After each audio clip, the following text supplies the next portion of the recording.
Good morning from downtown Minneapolis. Monday, the A's got a much-needed win on the 4th of July.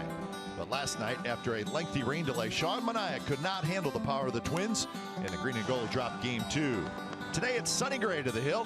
He will try to bounce back from a frustrating performance last Friday versus the Pirates. It's the rubber game of the series, A's Twins, next.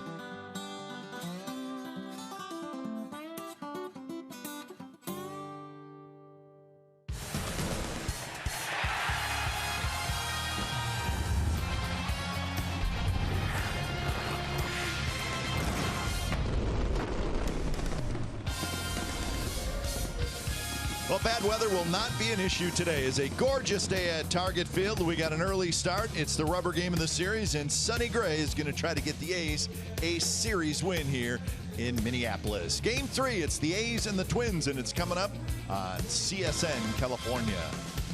Well, good morning, everybody back in the Bay Area. Welcome to Oakland A's Baseball, along with Ray Fosse. I'm Glenn Kuiper. 16th start of the year for Sonny Gray. And Ray, I thought his last start was kind of the way it's been for Sonny this year. He gets a 3-0 lead early against the Pirates, and you're thinking, hey, this is perfect. He's going to shut him down, and he ends up taking the loss and does not pitch well. And unfortunately starts to elevate his pitches, and that's when he gets hurt the most. That has been the problem. Hard to believe that his last 11 starts, he has not won. He's not won in his last 11. That's really hard to believe for Sonny Gray. And you look at his record, how poor it has been. And Kuiper, I think he gets to the point that he wants to win so he doesn't have to talk about losses. So maybe that will be the case today. But he is a player that probably is well rested. A late game last night, so maybe he got some sleep. Nobody else did. But let's hope he pitches well today. The Twins are struggling this year, no secret there. But Ray, you mentioned last night about there's a core of young hitters that has a chance to be pretty good. We saw it last night when they banged out 11 runs. Well, these guys are young and they are strong. Paul Molitor knows that if he has the patience, which he will. Vargas, how about this shot to left field? He also had a double. Smolinski almost caught it, could not come up with it. Kepler, the very next pitch against Sean Manaea. This left-hander is great. Vargas was great. Then Kepler, this swing unbelievable. A no-doubter into right field. But probably the biggest blow came against one later. Kepler and then Sano to right field, opposite field in a park where the ball normally does not carry very well. Those three made this park look very small last night, so let's hope that's not the case today. So when it was all said and done, it was an 11-4 Twins win. So Sonny Gray against the veteran right-hander Ervin Santana in the rubber game of this series. Now keep it right here on CSN California. We will head back to the A's pregame live studios right after the break. Get you all set for the A's and the Twins today.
A's Baseball on CSN California is brought to you by Jack in the Box.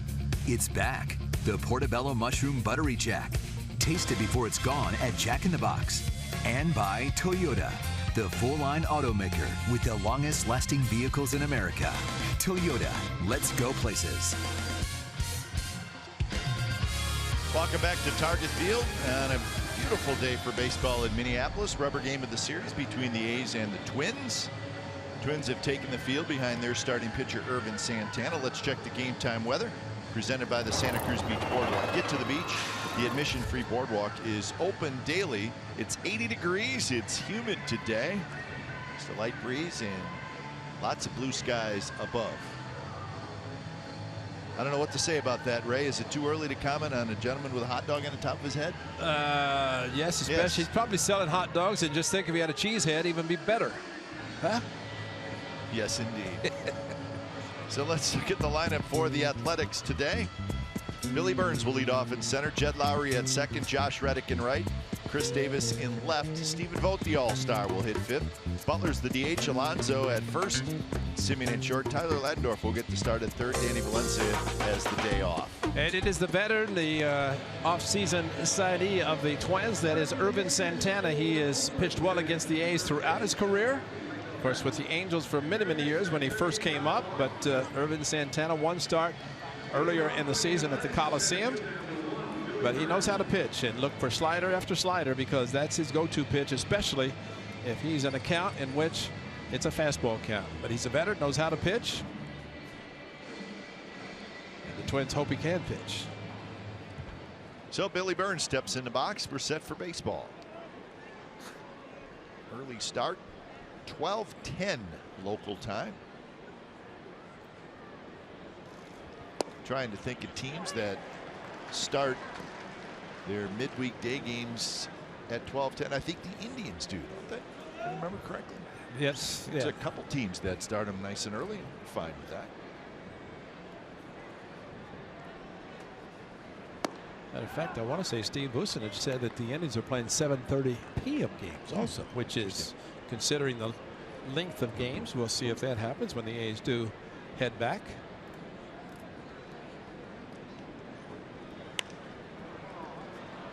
Little pop up on the infield, and Dozier grabs it, and that's how this ball game starts. Let's look at the defense for the Twins.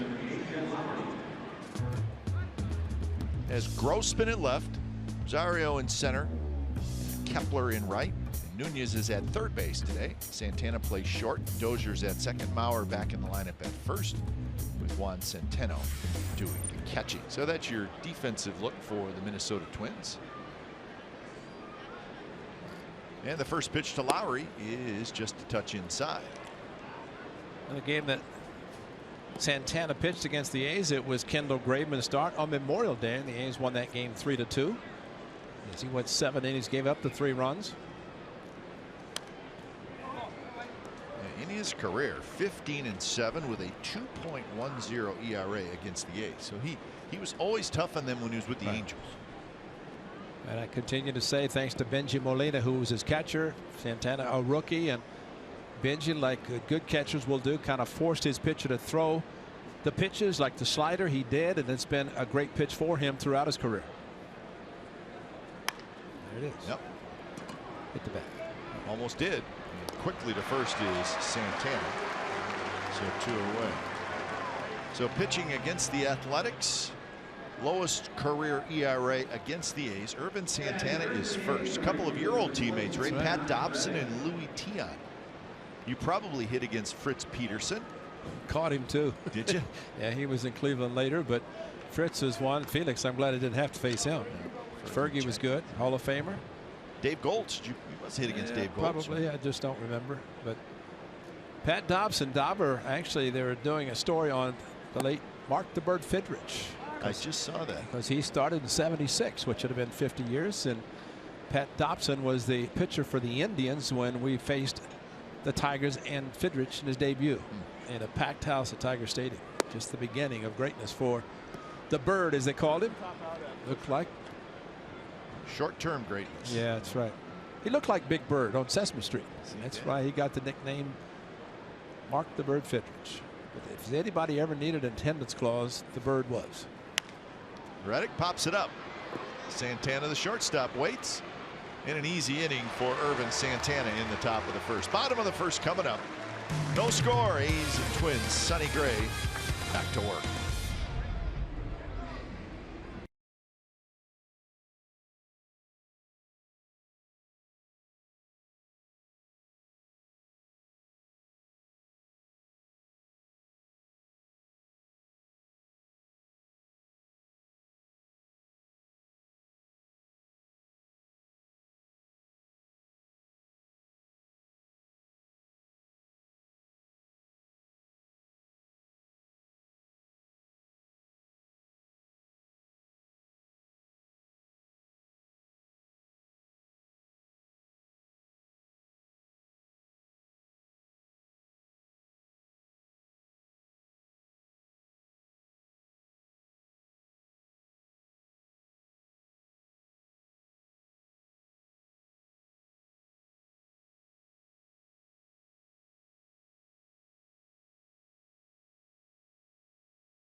Paul.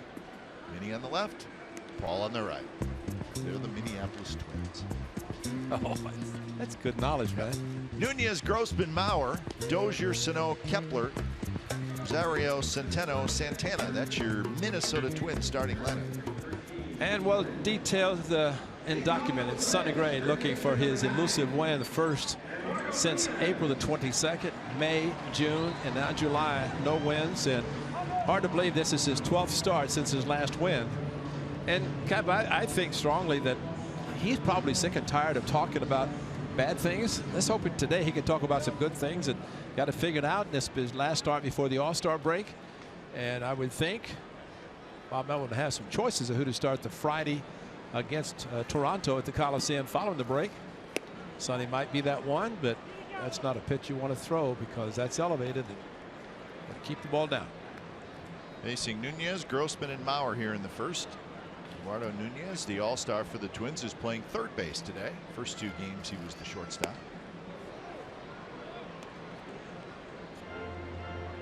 If it looks like to you Sonny Gray has a black eye, he does. He got hit by a ball, right? Yes, he did. And yesterday he had a little bandage on the bridge of his nose. Lowry backhands his throw to first in time. Nice play by the second baseman Jed Lowry. That's a big out, and mainly because it looked like it was going up the middle in the center field. But watch Jed Lowry range to his right. Look at the throw as he throws across his body. How much extra he gets on it. Nice stretch by Alonso to keep the speed of Nunez off the bag. But nice range by Jed going to his right. And anytime you get a ground ball from a pitcher who wants to keep the ball down and get ground ball outs, you want to have those kind of plays. And Sonny Gray very happy to have the leadoff hitter off the bases. Here's Grossman. First pitch, call the strike.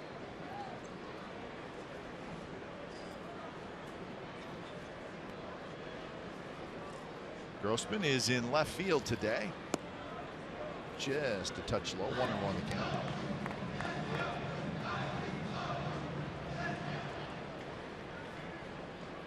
.280, 6 home runs for Grossman. He is a switch hitter.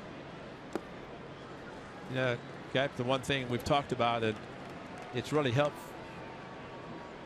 Kendall Graveman, and a little bit upset with his break ball. Watch Stephen Vogt. He's down on one knee, but Sonny, that's not what he wants. And you really don't want to see the frustration because everybody sees that. And what happened with the Pirates in his last start, where he had the lead and then quickly it was gone.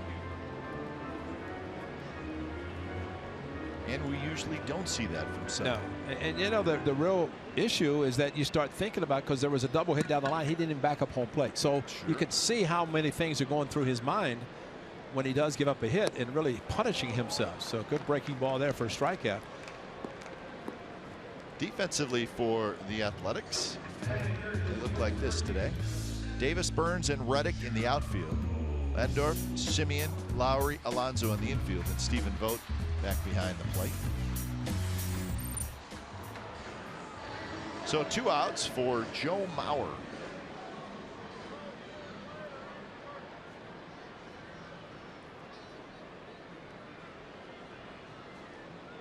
Mauer was not in the lineup last night.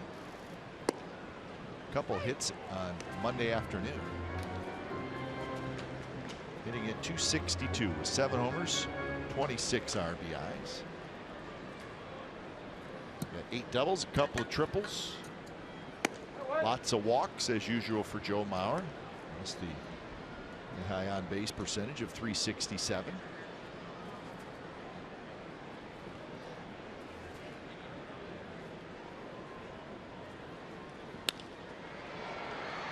Simeon cannot quite come up with it, and it rolls into center field.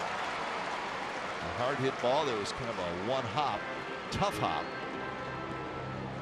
And it should be a base hit for Joe Mauer, but we will wait. He's tapping his chest and saying to himself and to Sonny Gray he should have had it. And it was a ball that really got on him quickly, and the top spin, not making excuses. He thought he should have handled it, but the ball he had last night off the bat was a Sano that crushed the ball that went straight to him. So they're going to give Joe Mauer a base hit.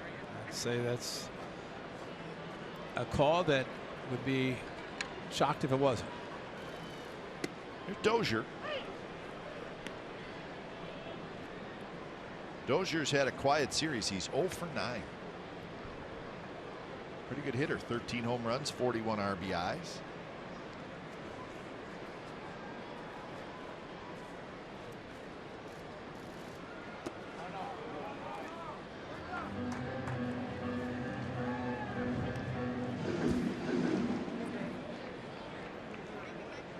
Nice picture under Diamond Vision here. Oh yeah, that's right. They got the casual look. Yeah, shirts provided by. So these are shirts that they're promoting for Brian Dozier. We saw Suzuki last night. Suzuki.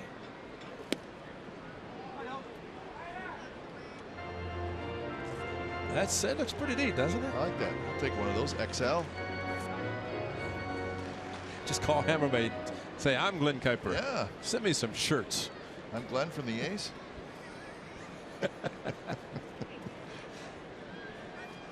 XL, double X, just how you want them fit. Well, July 17th, following the All-Star break, Brian Dozier, first leadoff home run that Sonny Gray had ever given up, and that was the game following the All-Star break. The Twins in the Bay Area. You saw Torrey Hunter, who announced his retirement after last year, waited in the on-deck circle. So Dozier takes the 3-1 pitch high. 2 on, 2 out for Miguel Sano. I gotta believe, Ray, that the Twins missed Torrey Hunter. I mean, his production was still pretty good, but there's a lot of intangibles with Absolutely. Torrey Hunter.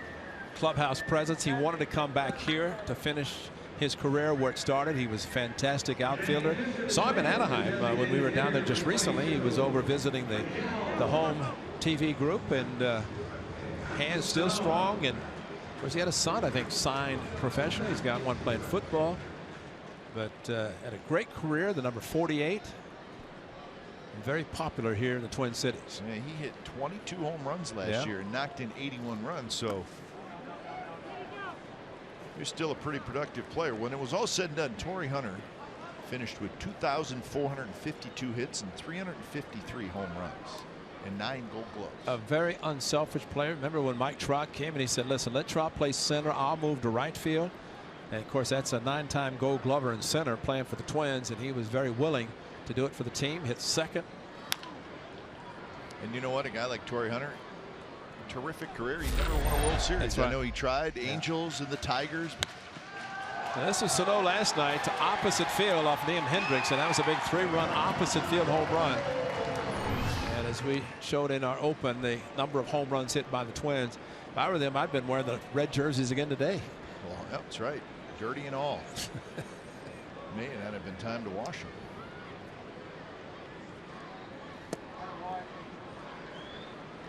Well, last night's game was 3 hours and 8 minutes. It started at 9:42. Is that right? 9:42.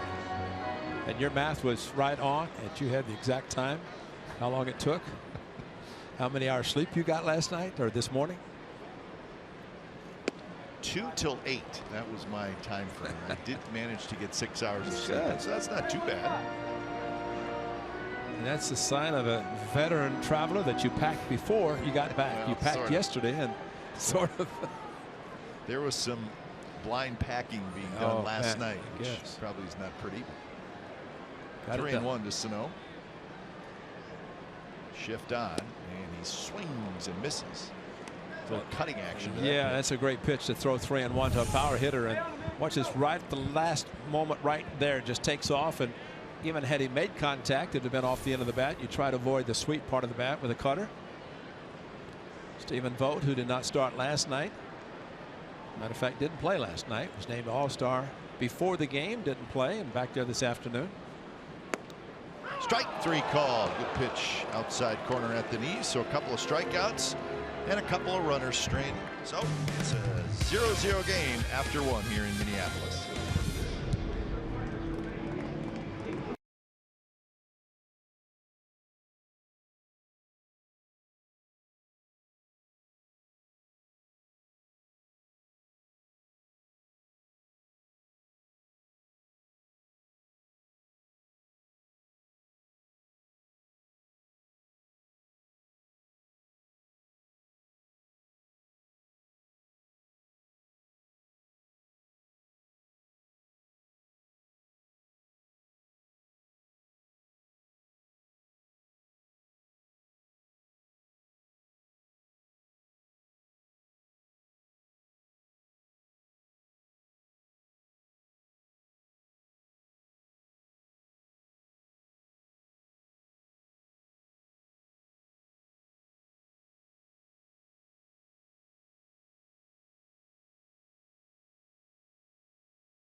He wants to play every day. That's Marcus Semien, but basically no sleep, quick turnaround, win a series. The A's have a chance to do that, and the biggest strike there, get Sonny back on track, and good first inning for him, striking out a couple of batters, got a ground ball out.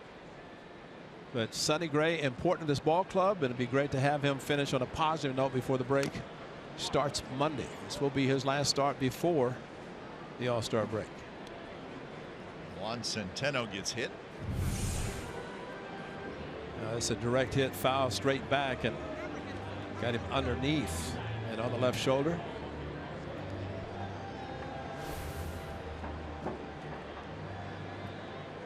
So even though Centeno is a good player, having Kurt Suzuki not in the game, considering as hot as he's been, it's kind of neat for the A's today. Caught last night, not catching today. 2-1 to Chris Davis. 1-1, excuse me. 260 with 19 home runs and 53 RBIs for Chris Davis.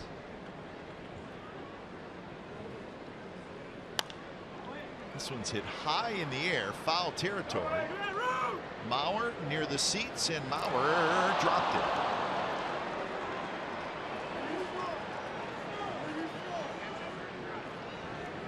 So that could very well be in air. Well, he's over near the rail and reached and got him on the heel of the glove. And boy, how many times you see that where the ball hit the heel and popped out. So he was given a hit on a short ball hit in front of Semien. He's given an error on this one. This one up on the board. Is that what they said? E3.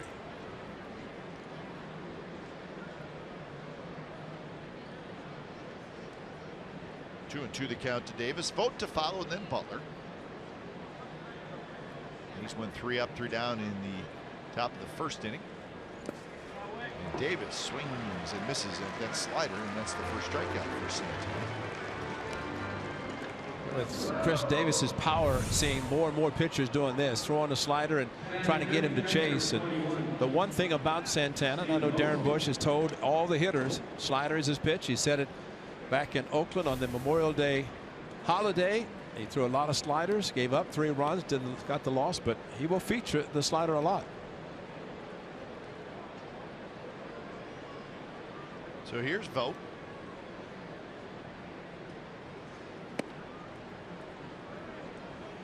Stephen Vogt at 267 with 6 home runs and 24 RBIs. He had a couple hits on Monday, 2 for 4. Scored a run, knocked in a run. Big hit to left field to tie the game, which was a huge hit thanks to Rosario, who's in center today, played very deep in left on Monday. Yeah, Paul Molitor is moving these guys around, isn't he? Santana outfield, infield, Nunez short, third, Rosario left center. Well, it's not very often you see a guy play left field one night and shortstop the next. Exactly. I mean, Santana does that. And made the throw that he made last night. And from what we've seen and what we've been told, he's pretty decent everywhere he plays. So that's a valuable guy to have.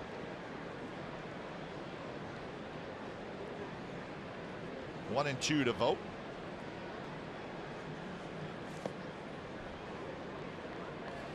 Well, last night, Jake Smolinski, none of us really could believe the throw that Santana made last night. Coco Crisp with a 2-strike hit and a perfect one-hop throw to Kurt Suzuki to nail Smolinski at the plate, and came up on his knees. Smolinski did the kind of look of, I can't believe that. And what a strong throw, perfectly to Suzuki, and Santana with a huge assist.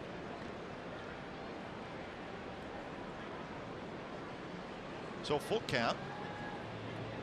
You have to have a strong arm to play short, but that's exceptional. You have that kind of an arm for left field. Different kind of arm, too. There it is. Strike 3 call. Vogt knew it.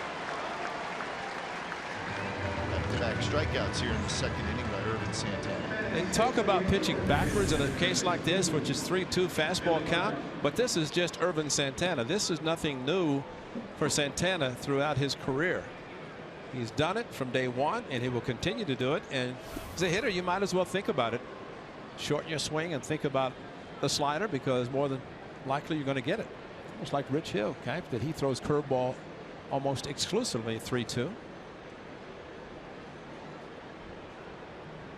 First pitch to Butler. And that one, a 94-mile-an-hour fastball. So the breakdown for Santana. 49% fastballs, 37% sliders. It's almost like a reliever coming in throwing a sinker slider. There it is again. 2 pitches, and I think Santana realizes that most hitters are good fastball hitters, and if he can perfect this pitch, why wouldn't he throw it out of the strike zone? Ball bounced, is the same with Chris Davis, but got to swing and miss.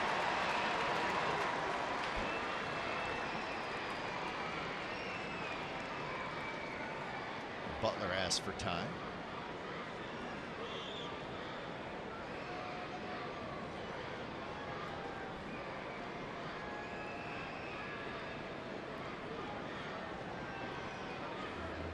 Santana's probably going to tell Santana, listen, I just bounced a slider that he swung at, and I'm going to throw another one.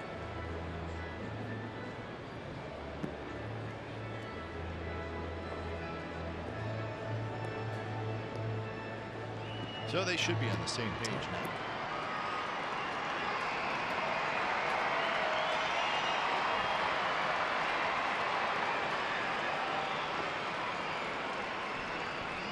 Santana way off the plate. So there's the fastball at 94 miles an hour.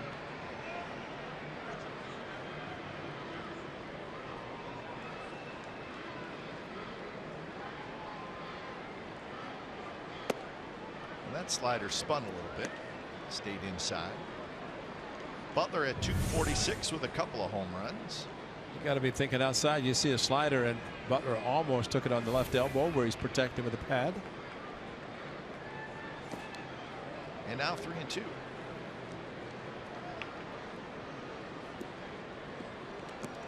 Set to Chris Davis, 2-2 count.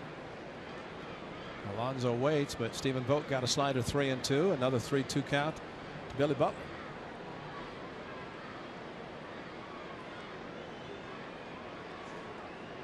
Shook off a fastball. He's going to go fastball in after shaking off a slider. That one's belted to center. Rosario backs up, reaches up, makes the catch. Side retired. 6 up, 6 down for Ervin Santana. No scores. We go to the bottom of the 7th.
Brought to you by AAA. Get a free Ace Cap with a new AAA membership. Visit a participating AAA branch by August 30th. Restrictions apply. That is the Harmon Killebrew statue. And you see right past him is the Kirby Puckett statue.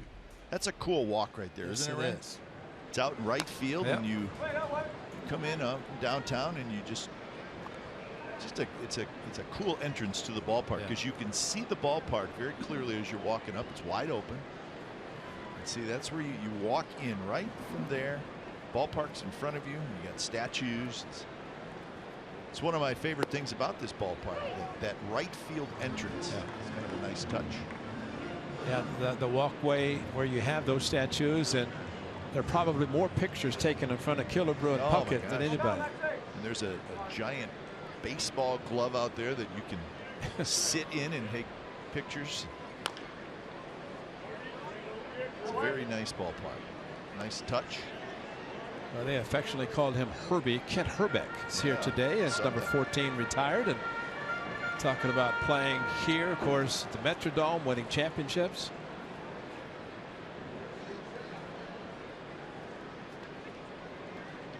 Oh, 0-2 to Max Kepler.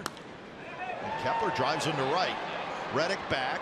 Reddick's going to have just enough room. He goes into the shade of that overhang, and he makes the catch. Well, the killer, number 3, Harmon Killebrew, and that trot was often, and boy, he hit some shots. That's Tiger Stadium, and the old Met where now Mall of America is. That was Municipal Stadium. That's right right. there. That's right. And this is his home park, and he hit some shots way upper deck, and a very good first baseman. injured his hamstring playing first base in the All-Star game. But many say that the Major League Baseball logo is him in his stance. The guy who designed it denies it, but I mean, it's a classic. It's so Harmon Killebrew-esque that you think that it's him. Well, it's like the NBA. It's supposedly Jerry West, but nobody really fesses up that it is. But I admit that I was back there and called some shots that he hit, and boy, what a gentleman. Worked for the A's on TV with the great late Bill King. Good statue. Yes, outstanding. You tell me that's not Harmon Killebrew. I mean, it's perfect, but it's as much Harmon Killebrew as anybody. That's right. And if you're going to design it, why not take one of the best all-time great players? There's his career. The American League MVP in '69. 573 career home runs. 22 years in the Twins organization. You see that extension of his arms? He was not that tall. I mean, he was about 5'11", 6 feet, I'm guessing, but I know he was not very tall if you're looking at the power, but he generated from his lower body drop and drive, and man, could he hit him. That's another great player that never won a World Series. Exactly. And there's a lot of those guys. You wish that everybody could experience it like you got to experience it twice. Well, they came close against the Dodgers. Yeah. 65. Yeah. Good pitch there up and into Rosario. And it was the Twins team in 1968. The Catfish Hunter pitched his perfect game at the Coliseum. Harmon's probably in the lineup. Exactly. Tony Olivo. Yeah, there's some. And poor Tony, he does Spanish radio just a couple of days a week. Guess which night he worked last night? I saw him here. He was hanging around late. I said, what are you doing? He says, I'm waiting to broadcast. I went, oh, okay, of all nights, because he wasn't on Independence Day. He was right there, same place he is today, in the shade, talking baseball. He was doing that on the 4th of July. Last night he was in the broadcast booth, and back today in uniform out on the field. 1-2 the count with Juan Centeno to follow. Stephen Vogt blocked that one with his left arm. Now 2 strikes, and that's what a catcher does. And Stephen Vogt means so much to this team, and as a result named to the American League All-Star team. Even though his numbers offensively not where they want, but what he does behind the plate is special. Shallow left, and Davis straddling the foul line makes the catch. Want a little Tony Oliva? We got that for you too. Couple of knee replacements, and without bad knees, who knows what number 6 would have done. His number also retired, but a great hitter, great right fielder, one of the strongest arms in baseball. And you know the one thing he did, Keith, as a catcher, you could never give a target. As Tony, all-star, batting champion, he said he made in his first year $7,000. It's the major league minimum of $7,000. He wins a batting title, goes to 18. But he would swing. He kind of waggled the bat, but as he got ready to swing, that was the extension. But just as he got ready to swing, he'd bring the bat straight back and then be ready to hit, like a timing mechanism. But you could never put the target up. He'd knock your catcher's mitt off your hand. He did it one time, so I was sitting back there without a catcher's mitt. Fortunately, he hit it. But I learned at that point never to give a target until he was ready in the hitting position. That might be me. No, that's not me. No? No, that's not me. No? All right. No. We saw that the catcher in that I see. replay that we showed of Tony Oliva. Thought maybe it was Ray. You would know yourself. Yeah, I don't think that was me. Check swing. No swing by Juan Centeno. Sonny Gray looking for a 3-up, 3-down inning, although he's thrown a fair amount of pitches in this inning. See the hand? Well, that's what I saw, because I know you used to put your hand. You had to, because you had the no-break catcher's mitt. would have been a strike. Call the ball. 3-2. Sometimes it's fun when we show these highlights to look at the opposition. Yeah, right.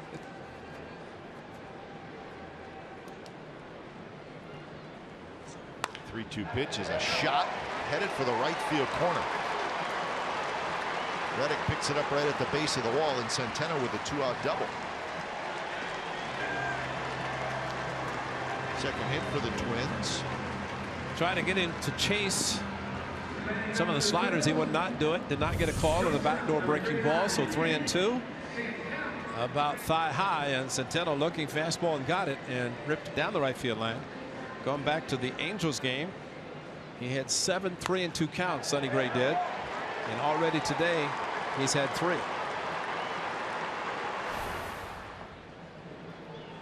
Thus the 41 pitches so far. Here's Santana. He's a switch hitter. Strike on the outside corner. Looks like Field and Culbreth probably has a good sized strike zone today, which I don't think any of us have any problem with that. Reynolds, Gonzalez, and Buckner round out the umpiring crew for today. Well, I was thinking, Kipe, when we were talking about the players and quick turnaround. Umpires had a quick turnaround same way. C.B. Buckner at third base. He was behind the plate last night, early this morning. Field and Culbreth, the crew chief at first, so he got the short straw for this afternoon. But CB last night behind the plate. Of course, they rotate from home, third, second, first, and then back to home. So you would think that getaway day for everybody, including the umpires. Swing the bat. That one running in on Santana to keep the count 0-2.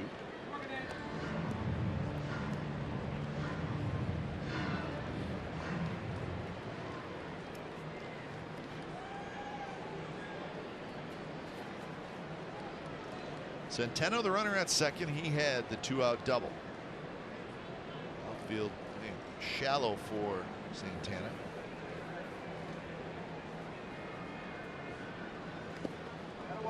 With the block.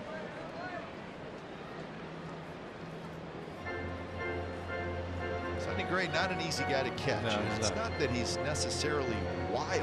He just he throws that hard curveball, and it's in the dirt a lot. See, that one bouncing in the dirt, curveball is straight. It's not one that's kind of breaking to the side. Those are the hardest. You have to move laterally as a catcher. Try to get your body in front of it. But still, it bites so hard so late. And as a result, 13 wild pitches, most of the majors. Closest is 8. So that says a lot about his curveball thrown very hard. 1-2 pitch. That was a good one. Santana strikes out, and the side is retired. So 3 strikeouts in the first 2 innings for Sonny Gray. Third inning coming up. No score.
CSN California is brought to you by Black Bear Diner. Feed your inner bear.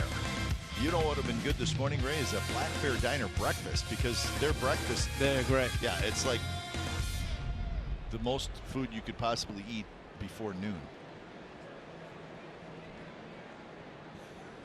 But you're right. They have a lot of great sweets, and good breakfast, and it would have been nice to have it catered this morning here. That's right. You see, back in got us something. Minnesota, it's Menards. Save big money at Menards. That's what to talk about back here. I've heard that before. Yeah. Alonso grounds out. Yeah, Ken Herbeck said he just did a grand opening. He is a local young man, Ken Herbeck.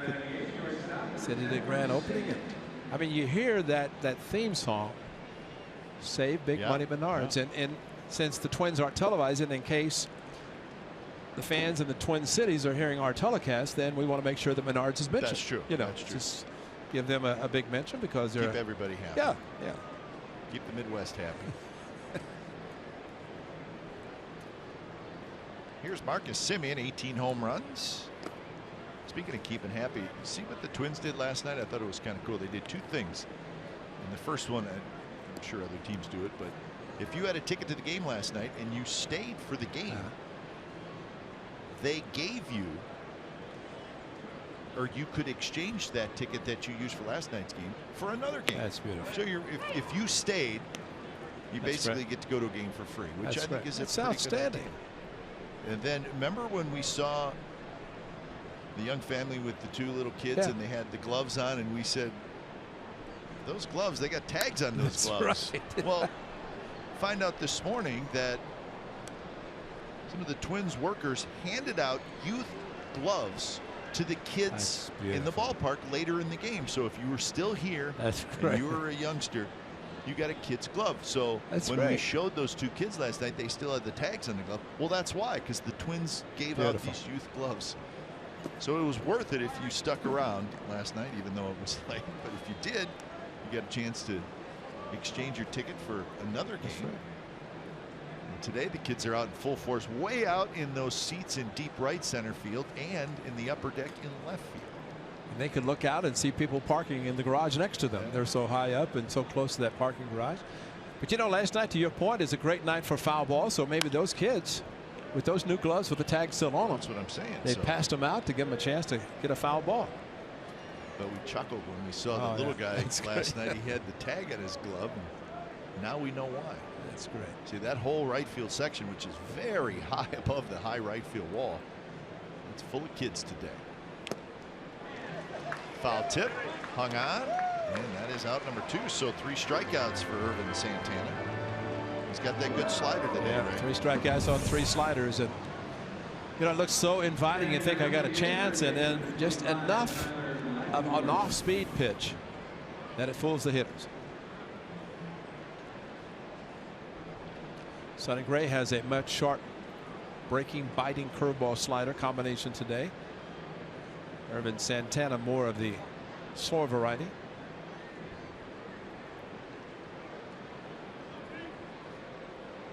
First pitch to Tyler Ladendorf. There it is again. He'll just keep throwing it. I mean, we've seen him. He'll throw it for 9 innings. Yeah.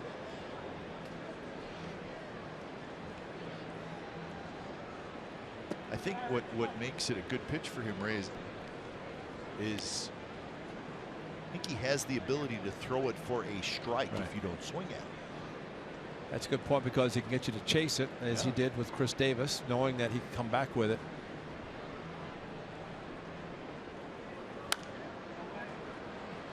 Pop up foul. Mauer will come over, and he will not have enough room.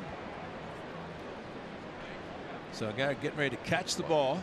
See, if he had left the tag on his mitt, he probably would have caught it. But he's in the concrete area, and once he missed it, watch how it bounces. Watch this. And then anytime you jump for a ball that's coming down toward you, that never works. Never works. Yeah, we've seen outfielders do it in front of the wall of the outfield. Kepler has it. It's another 3 up, 3 down inning for Ervin Santana. Bottom of the 3rd coming up, no score.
Our podcast is live on CSNCalifornia.com.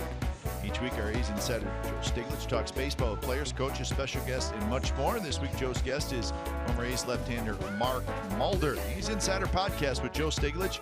It's on CSN California. It's also available on iTunes. That's the Capitol Building in St. Paul, Minnesota, which is just a little bit east of Minneapolis. But that is the Twin Cities, Minneapolis, St. Paul.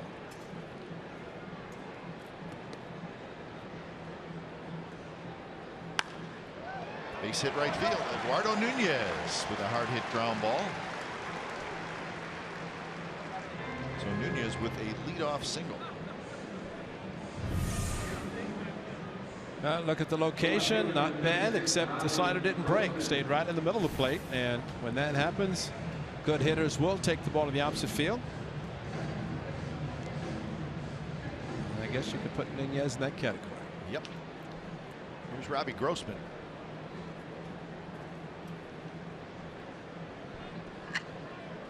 Also wanted to let you know that our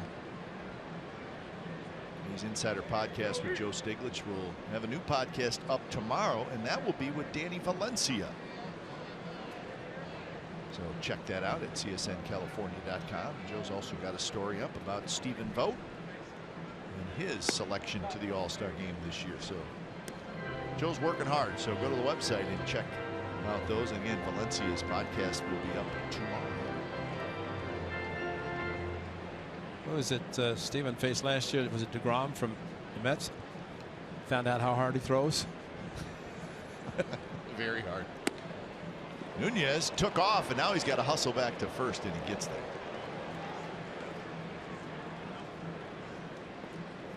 Now somebody probably yelled, "There he goes," and left-handed hitter. So he came out ready to throw and then realized that he was off and had taken off, came back. Stephen made a quick throw, just not enough time. Just as a reminder, with a left-handed hitter, the catcher is blocked. He cannot peripherally see the runner at first base, so he needs help from the dugout to yell when he does take off, so he can come out from behind the plate quickly enough to try to throw him out. So 2-1 now to Grossman.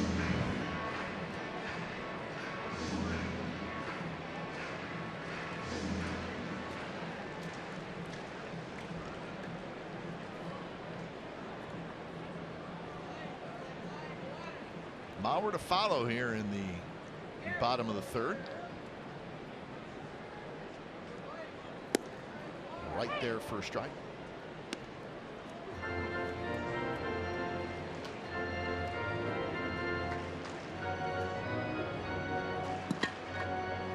Keep an eye on Nunez. 19 steals. Only Altuve and Rajai Davis have more in the American League. Seen him bluff once. And now full count. Would imagine he'll be going here. Yeah. Well, Sonny Gray can get strikeouts, which he has done tonight or this afternoon 3 times. But he also is capable of getting a ground ball. If you have speed, pretty good time to run. Here he goes. Swing and a miss, and the ball pops out of the hand of Vogt. So it will be a stolen base for Nunez and a strikeout for Grossman. But that's frustrating for a catcher, and for Stephen Vogt, that's happened a couple of times now in his last few starts, where trying to make the transfer and it just pops out. It's unusual for it to happen, but did get the strikeout. Good breaking ball. Stephen came up, looked like the ball was just enough in the webbing. You like to just take the hand right into the pocket of the catcher's mitt, but when it's in the webbing, it's totally different, and it looked like the slider. The tough part about catching Sonny, because the movement so much, ended up in the webbing, caught it, but couldn't transfer. So here's Mauer, 1 out, runner in scoring position.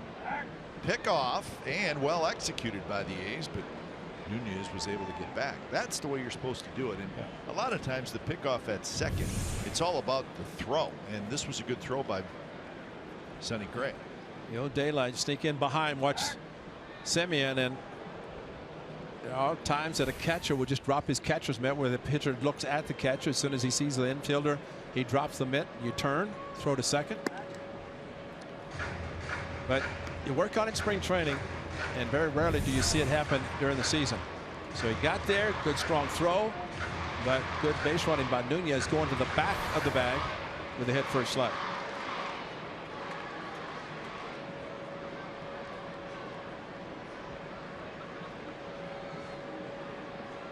And that's at play too, and you've talked about this on stolen base attempts.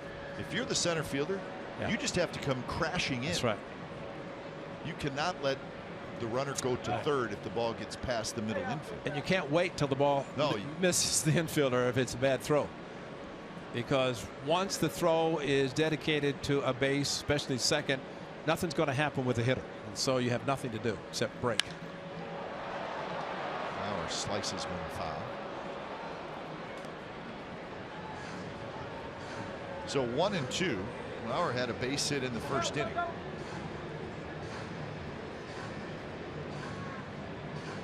So he is now 3 for 4 with a walk in this series.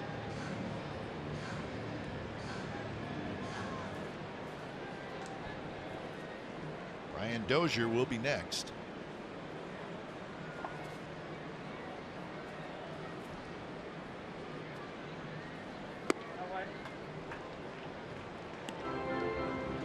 Sonny Gray now 58 pitches, 2 1/3.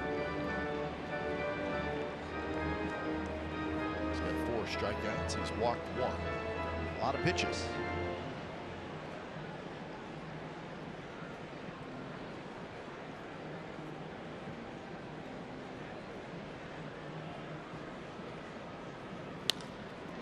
Hit hard, and Semien grabs it in the air. Marcus Semien made a nice play simply because Nunez may have blocked him momentarily. Nunez had to avoid getting hit by that ball. Semien goes over to his left, Nunez to the right, and you're right. And great concentration by Marcus Semien and good base running by Nunez to avoid being hit by the ball and also to get back to second safely. Of course, if he's hit, he's out. Joe Mauer gets a hit. That doesn't help because it would have only been a runner at first. Here's Dozier. Dozier walked in the first inning.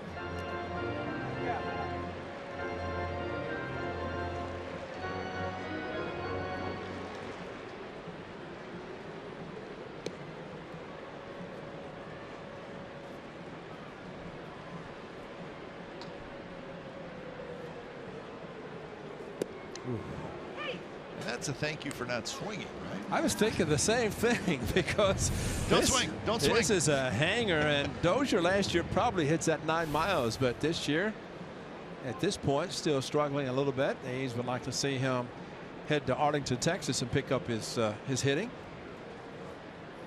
He's a good hitter, and rare that a second baseman is hitting cleanup.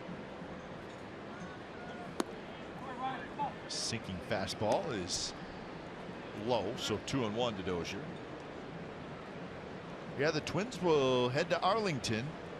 The A's will head to Houston. Be flying right next to each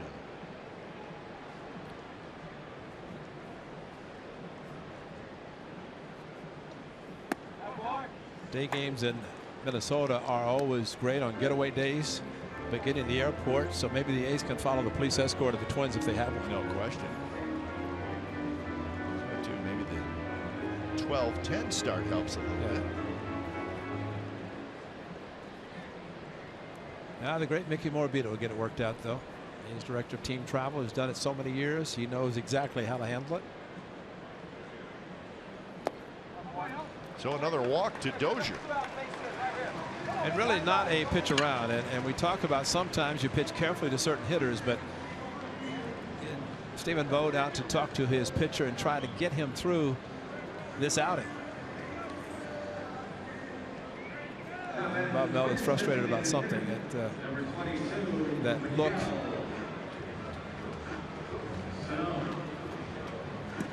So you're talking about Dallaire coming out what, Monday morning 7 o'clock? Yeah, our producer, director, graphics operators, the guys in the truck out here early again today. And they came with Bob Melvin this morning. That's right. 8:30. So they got a little bit extra time. Of Quick turnaround for the boys as well. Always prepared. That's why it's the best crew down in the truck. All the camera people and the main guys in the truck. Strike to Miguel Sano, who struck out in the first.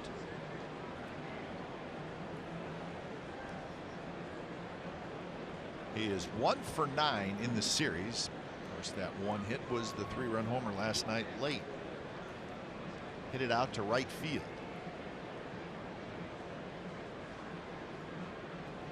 Ooh.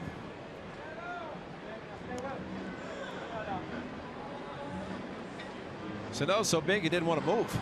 He is big. A fastball running up and in is almost said, hit me, I don't care. Talking to Suzuki, and there's no batting practice today, and talking to Kurt in the clubhouse, some of these guys walked in, they're monsters, man. They are big guys. 6'4", 265 pounds is Miguel Sano, and he's only 23 years old. Maybe still growing. Do you know who the best dress was? Fernando Abad. Yeah, well, that's not a surprise. He walked in, had a bow tie on, said, always like to look sharp on getaway days. And he lost about 25 pounds, looking great, and one of the mainstays in the Twins bullpen, Fernando Abad, formerly with the Athletics, a great left-hander. I bet Fernando Abad would be attractive at the trade deadline. That's true. Good point. At the Senator, Jerry Blevins now with the Mets. He was called the Senator. He dressed so dapperly whenever he was with the Athletics. Tall, thin one. Could eat 4 meals a day and never gain an ounce. Fastball fouled straight back. Sonny came right at him, and now it's a full count. Stephen Vogt may have gotten hit a little bit.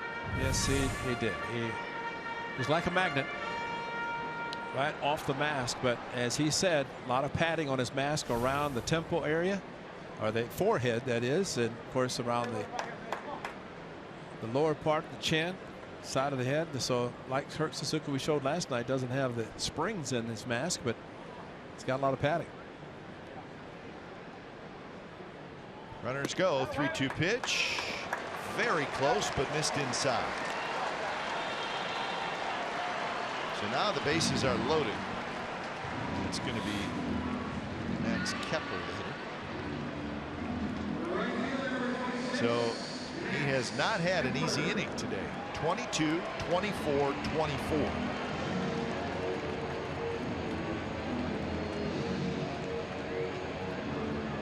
Big difference there, nearly 100 points. The league is hitting against Sonny with runners in scoring position. 351 this year.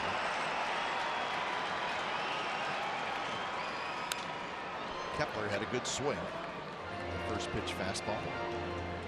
Cap, we've talked about it before. You go into a series, a final game of a series, you're trying to win the series, and both teams feel they have their aces on the mound today. Santana's perfect through 3 innings. Sonny Gray has had base runners in the first 3 innings, and fortunately has gotten out of it so far. But flirting with danger, especially putting runners on with a free pass. Outside corner strike, and it's a quick 0-2 to Kepler, who hit a fly ball to right field in the second.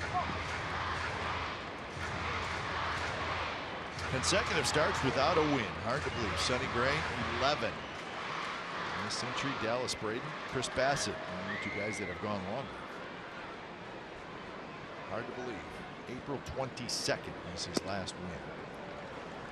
It was against the Toronto Blue Jays in Toronto. You saw Dallas Braden with 13. He was so upset with that number that he jumped out of an airplane on Monday or Sunday. I guess it was Sunday. Down at I would not do that. I'm sorry. You free fall 100 feet, 200 feet before you pull the ripcord for the parachute. No way. But Dallas would, and he did.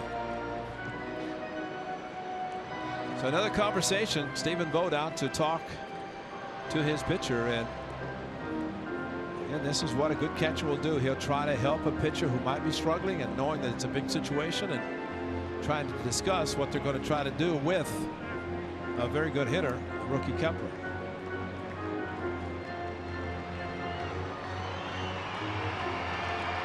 Maybe a hard slider down and in. Back foot, hard slider. He's got a couple of strikeouts on the pitch today.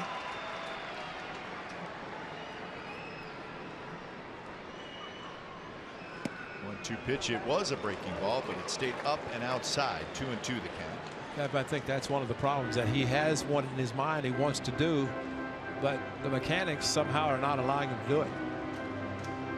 Frustrating. Nunez at third, Dozier at second, Sano at first. They are ready to go on the crack of the bat.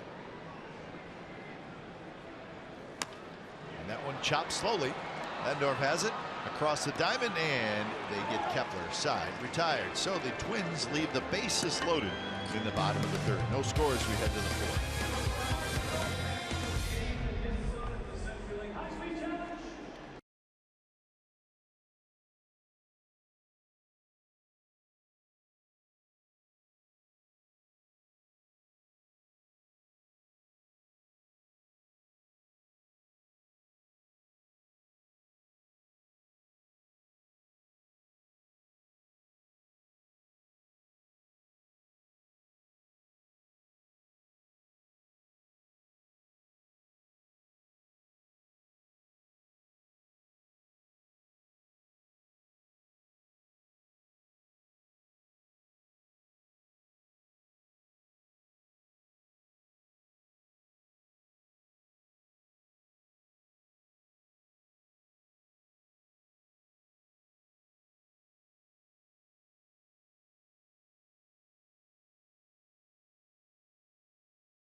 Root Beer Float Day, supported in part by Dexon, Dryers Ice Cream, Whole Foods Market, and Zevia.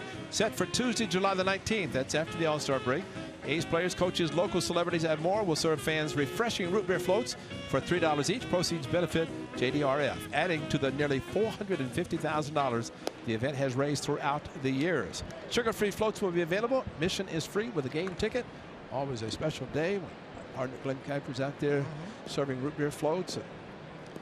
Big day. Have a great day and making a lot of money for JDRF. I'll be there. You know, one of the best things at the A's Community Fund Golf Tournament held at Round Hill Country Club, root beer floats. On one of the holes, they had the orange root beer float. Yeah, those give that a shot. Yeah, I had one of those.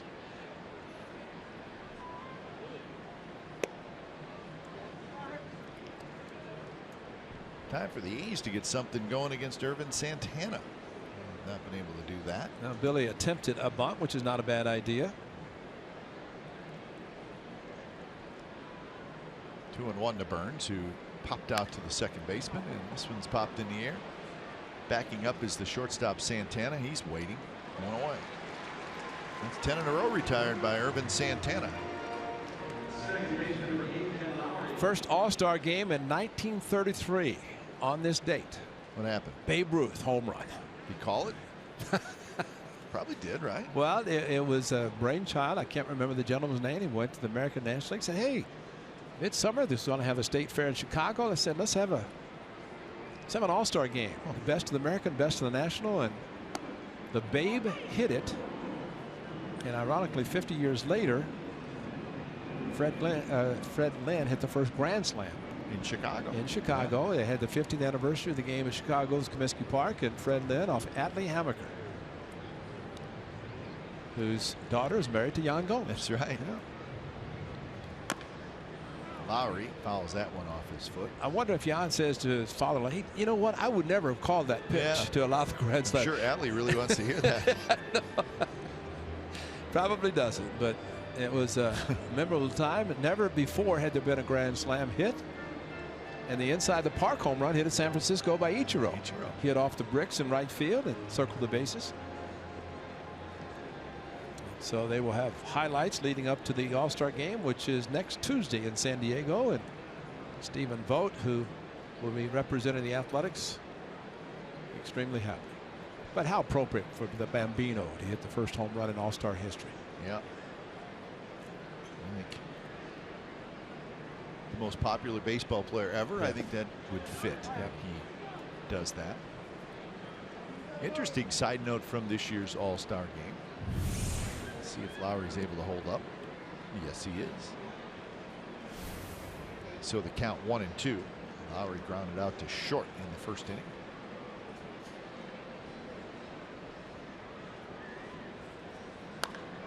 That one hard but foul. But one of the interesting sidebars to the All-Star game this year.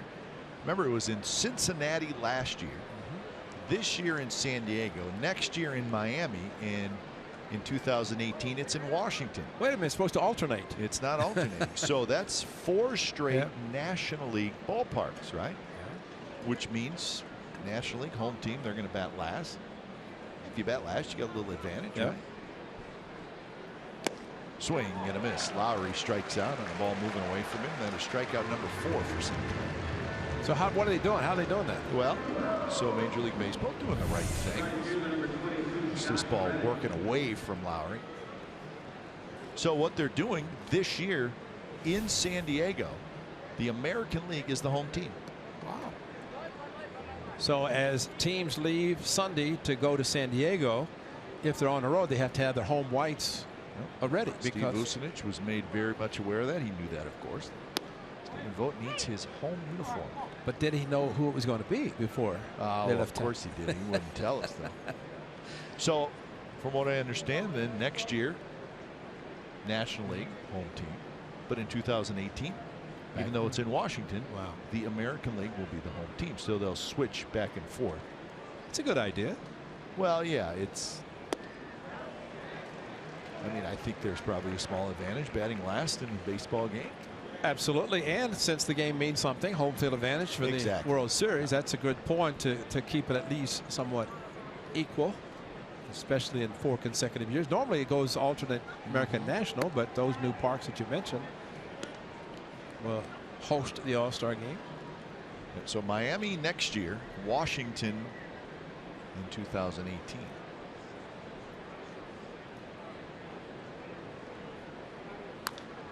Reddick popped it up. Looks like Nunez is going to have a play. He does. So that's 12 up and 12 down for Ervin Santana. No score. Bottom of the 4th coming up.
Great. Hey, everyone, what your pets think about, talk about, and what they do when you're not home. This summer, the secret is out. From the humans behind Despicable Me comes The Secret Life of Pets. It's in theater starting Friday. That looks awesome. Nobody knows what their pets do when they're gone. But you know, Kipe, there's actually a device called PetCube that is like a video. You Yeah? can set it up to watch your pets. Yeah, they'll find out about that, though, and they'll adjust. They will, of course. Of course they will. The animals are smart enough. They will hide from the camera. Scoreless game, bottom of the fourth inning. Rosario, Centeno, Santana. Sonny Gray has not allowed a run. He has wobbled a little bit. The Twins have stranded 6 through the first 3 innings. The problem is that number at the top, 78, whereas they got Santana for 40. A little bit different pitch count, which means the danger zone. Lowry knocks it down, picks it up, throws, and they just get Rosario, who's very fast. So 1 out here in the bottom of the fourth. There's a breakdown on that last 11 starts for Sonny Gray. Got off to a good start. He beat the White Sox, lost to the Angels, but then beat Kansas City and then won that game in Toronto. That's how it all started. But since then, nothing in the win column. Remember, Sonny was supposed to be the opening night starter, had food poisoning, and was not able to start. He started the third game, had 13 ground ball outs against the White Sox and Rodon in that game. And he's gone 7 innings. 1, 2, 3, and then 7 2/3 at Cincinnati, and that's it. And you expect more than the guy. You'd like to see 7+, if not even complete games, which are rare in today's game anyway. Sonny's capable of doing it.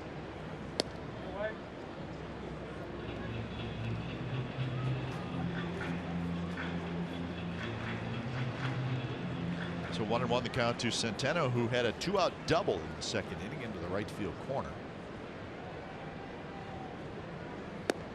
Good pitch there, right at the knees, 1-2. Tigers are beating up on the Indians this afternoon in Cleveland, 8-2. So they're trying to beat the Indians for the first time. Indians 11-0 against Detroit this year. 7th inning at Progressive Field.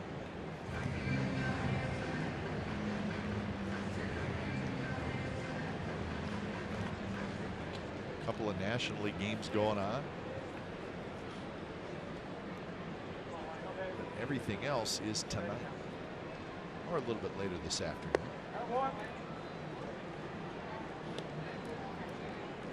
3-2 the count to Centeno.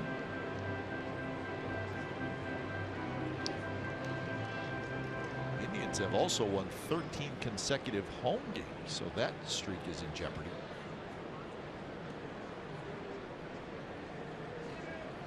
3-2 pitch, taps slowly to Lowry, and grabs it, and that's the second out. 3-2 to Centeno in his first at bat. Got a fastball down the middle. Sonny Gray made a great pitch this time. Then he rolled over looking for the same fastball, but a pitcher's pitch and an easy ground ball to the second baseman. That's the difference of location. The only difference for Sonny, for Centeno, the catcher today, that's 12 pitches he's thrown to him back-to-back at bats. 3-2 count.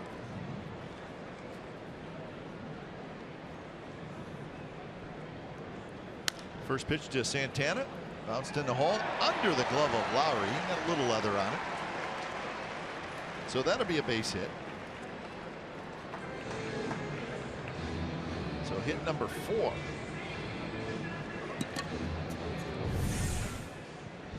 Sonny going over, probably thinking I got a cover, and then ran so fast he left his shoe on the mound.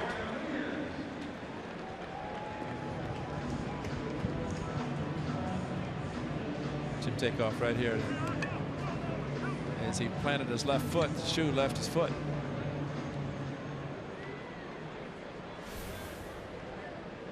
But if the ball had been caught by the first baseman, he'd have been there to cover. Yes, he would have. Shoot us, Joe Sonny. So here's Nunez.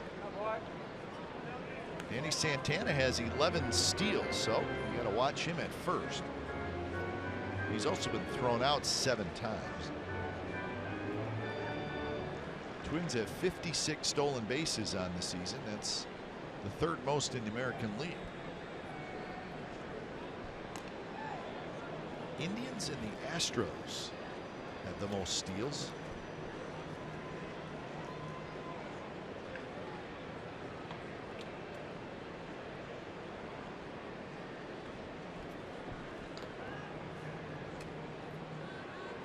Nunez has a ground out and he has a base hit. He is 3 for 11 in this series. The picture for Nunez on their jumbotron in his all-star practice jersey. They presented, Paul Molitor presented it to him today, and he's on the board. He'll represent the Twins in the all-star game next Tuesday.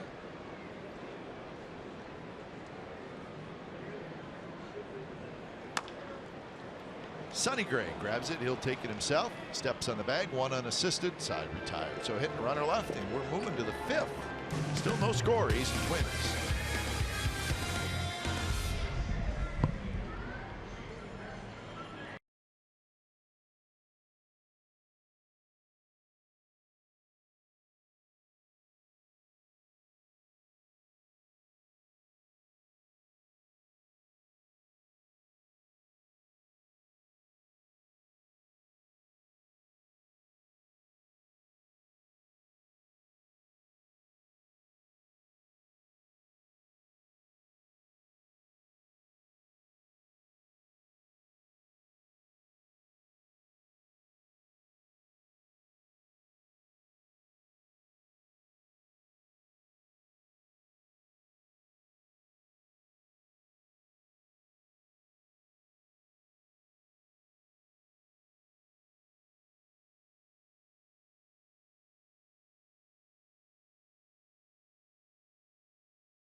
With the MLB.com at-bat app. Stay up to the moment, any moment, with game day, live game video highlights, StatCast news, and more.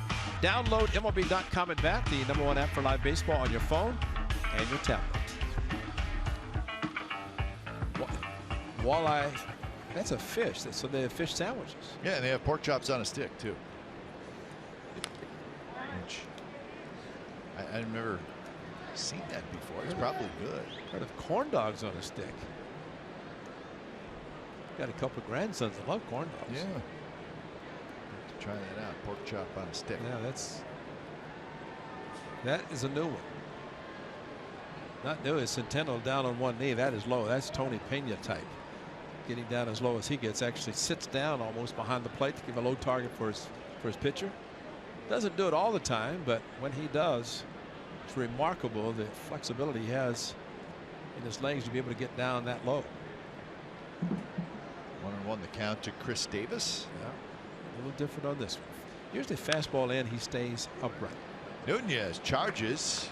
It's the short hop and throws out Chris Davis. So 1 out. Tonight at 5, Jim Kozimor, the great Jim Kozimor, hosts the Bay Area's best sports talk show presented by Comcast Business Class. It is Sports Talk Live. Warriors insider Monty Poole, Marcus Thompson, so they will talk about Warriors, Kevin Durant, and the rest of the NBA, and much, much more. Sports Talk Live starting at 5 o'clock on CSN Bay Area tonight.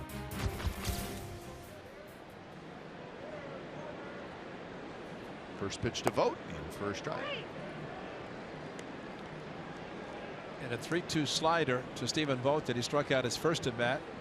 And he got a hittable fastball first time, but maybe because the slider 3-2, he's thinking he's going to get it. That's what a good slider would do. There's Centeno down.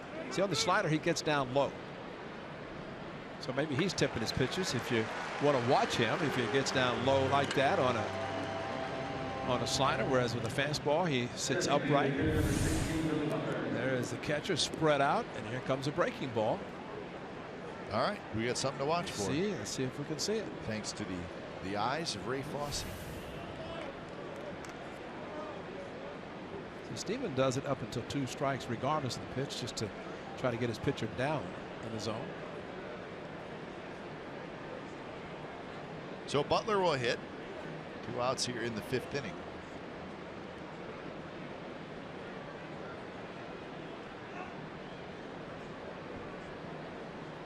Butler hit a fly ball to center field in the 2nd inning. Should be a fastball in. And it is. And it's a little too far in. This is kind of fun. Watch catchers to see what they're doing.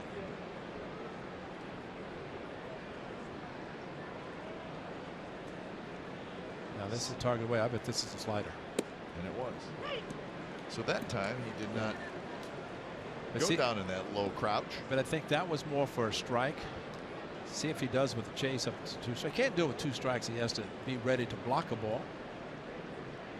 Butler swung at a slider in the dirt his previous at bat. Fastball in. So usually when a catcher with a right-handed hitter, right-handed pitcher, moves inside, very rarely is it anything but a fastball. Yeah, what else would you throw? Yeah, I mean, there's no more Mariano Rivera cut fastballs. Another heater.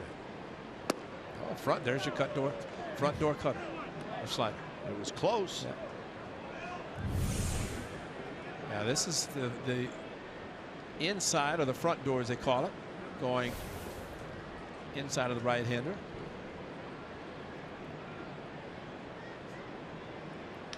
The 3-1 pitch is a good one. 3-2. I think that tells you right there how he feels about that pitch. That's right, and even more so if he throws it now. But he's got a perfect game on the line. Let's go on slider again. And that one was a decent pitch to hit for Butler. You know, this is the dilemma, and Santana, all pitchers know when they have a perfect game. And also, perfect game, no hitter. So if you throw a chase slider and he doesn't chase it, it's a walk, ends a perfect game, keeps the no-hitter intact. So, but the confidence he has in his slider. Oh, this is interesting with 2 strikes. And there's a shot to left, and it is off the wall. Bounces back toward the infield. Grossman will pick it up, and the A's have their first hit. It's a 2-out double for Butler. Fortunately, the ball Karen Pack passed the left fielder, because had it not, Butler might have had a tough time. But fastball, he wanted it down, it floated back in the inner part of the plate, so Billy Butler had to hustle because the ball hit hard, came back. It did miss a home run by a whole lot. Yeah, with 2 outs, that would have been great to get one. So here's Yonder Alonso. First pitch is low to Alonso, who grounded out to first in his first at bat. Well, first base runner for the A's. First time the A's, the base runners in scoring position. So Alonso, the first hit by Butler. Santana out of the stretch for the first time. And now 2-0.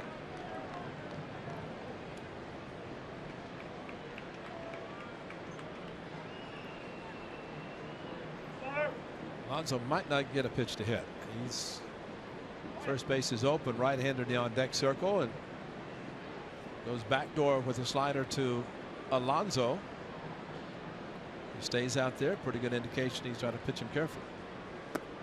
And now 3-0. Green light. Why not?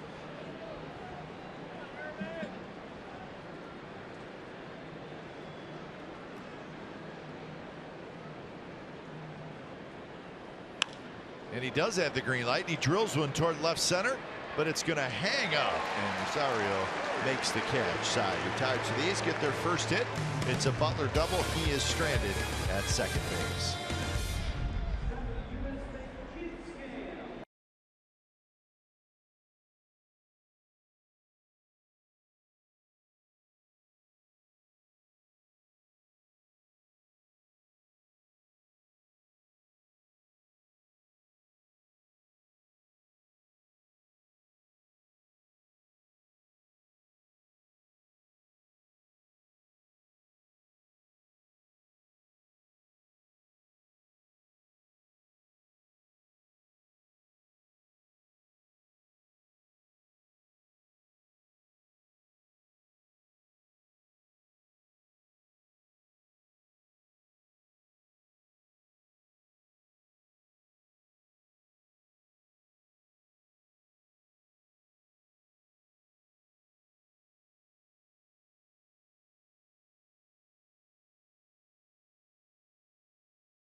September 16th of 1996. That's Paul Molitor, and this is his 3,000th career hit.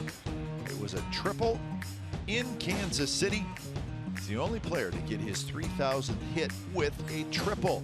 He finished his career with 3,319 hits. Wow.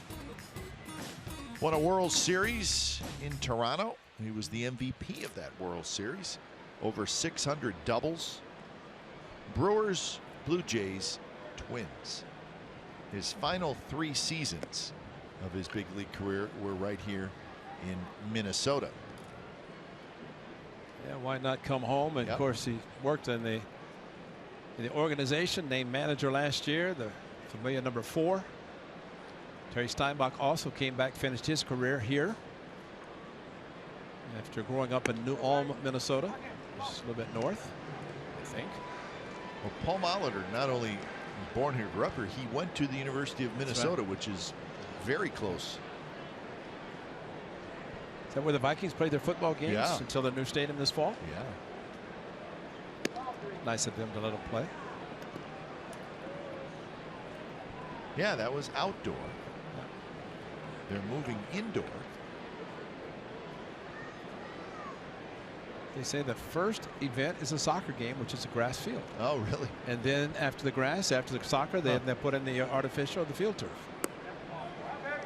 I walked by it a couple days ago, and it's just about ready. They're just kind of putting the finishing touches on it. U.S. Bank Stadium.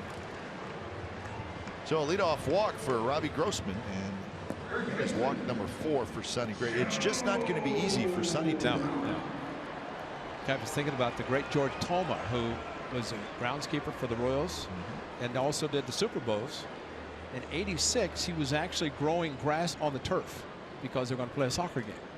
And he said that soccer demands that it be on grass and not turfs. And so when they said that about this stadium, the new football stadium, it would have grass, and it's tough to grow grass indoors unless you have the huge lights. Or take it out like they do in Arizona, just roll it out. Roll it out. Yep, slide it out. Yeah. Just push it. Get a couple guys, just push it. Let the 110-degree temperature beat down on it and grow it and put it back inside. 0-1 the count to Joe Mauer, who has singled and lined out. Well, the city of Minneapolis is going, because of that new stadium, they're going to get a Super Bowl in a couple years, and that's a big deal. That's a huge deal. Financially, it's a huge deal. Isn't it in Houston coming up? Houston is this year. We've seen a lot of construction in downtown and remodeling of hotels in downtown Houston. And I guess you have to have so many rooms for the Super Bowl, and the commitment is there. Mauer, a shot into left center field. That's a base hit. That could be trouble. Grossman's fast. The ball rolls all the way to the wall. Grossman rounds third, and the Twins are going to take the lead on Mauer's double. Now, once that ball got between Davis and Burns, you had a pretty good idea that Grossman was going to score. And you would think with all the rain yesterday and last night that it would not take off the way it did, but that's a patented Joe Mauer swing there. Over the head of Semien into left center, playing relatively shallow, and it did shoot through the gap into left center field, and Grossman waiting to see Semien is going to catch it, then had start again, and with the ball going to the wall. That is the difference right there. And Bob Melvin out now to talk to his pitcher, and this is unusual. There is Joe Mauer, 40 opposite field hits, and the one thing about Joe Mauer, and he actually said today that he's surprised the fences are as deep as they are in left field considering where they were at the Metrodome. We talked about it in this series, and he actually said their scientists have come up with a theory that during the summer months in downtown Minneapolis, there's a strong wind that blows in from right field that prevents a lot of balls from traveling. Interesting. But I don't know if the Twins would ever do it. I mean, he is their man, and he had a lot of home runs in the Metrodome, but not here. That's just as big. That ball he drove to left center. Third time through the lineup for Sonny Gray. League's hitting .333 against him. With the 96 pitches, and if you get that many pitches in the fifth inning, and that is why Sipczynski is warming up. He started, actually, this inning began because Sonny started with 90 pitches in this inning. A little bit outside to Dozier, 1-1. So a walk finally cost the A's, because that's the fourth walk leading off this inning, and Grossman scores in front of the double. Twins have now got 13 walks in this series. Dozier popped it up. Semien waiting. He's got it. So Dozier will not be thrilled with that at bat after walking in his first two at bats today. Matador threw up his hands. He evidently did not see the ball off the bat. Fortunately, it was Semien who had a better angle and did pick it up. So with one out, Miguel Sano will step up.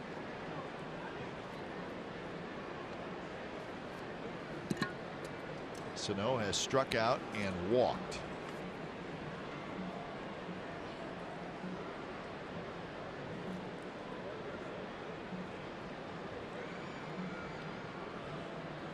First pitch, down and away.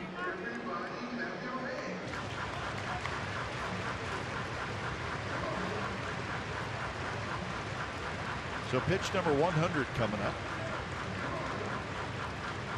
In his first 15 starts, Sonny went over 100 pitches 4 times.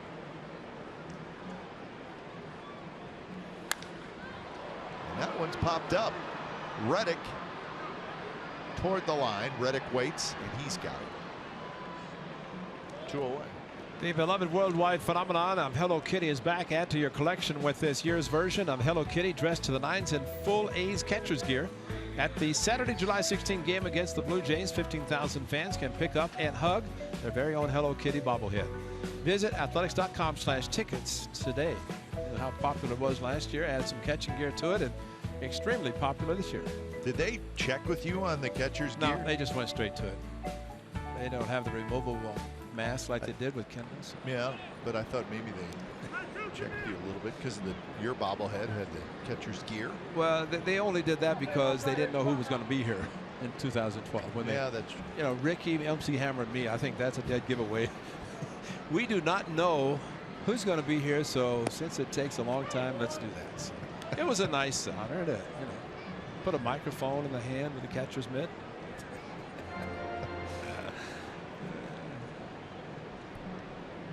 It's still one of my favorite sights from my household. Right. When my daughter, this was what, 3-4 years ago, so she was 4, and I looked up and she was playing with the Ray Fosse bobblehead and the Lucy from Charlie Brown dressed in a Giants uniform bobblehead. Wow. So it was, I told her, I said, that's not gonna work. Ray's not gonna want to do that. Well, it's she's in the wrong uniform. Just let's have Tommy Adza finds, when you have an A's and a Giants fan sitting side by side, I know. It's just, it just didn't. It was not working. So she changed it up. I think she grabbed MC Hammer. And you guys were great the rest of the afternoon.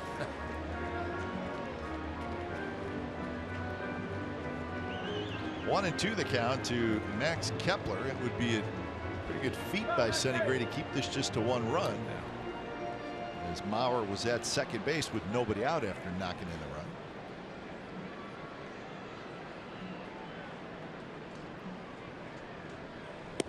And he does, as he gets the swinging strikeout from Kepler. So 5th strikeout, but a run for the Twins. So we are headed to the top of the 6th. It's now Twins 1, A's nothing.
Brought to you by Roaring Camp Railroads. You'll never outgrow the kid inside. That's why everyone rides for the Kids Fair weekdays after 2 p.m.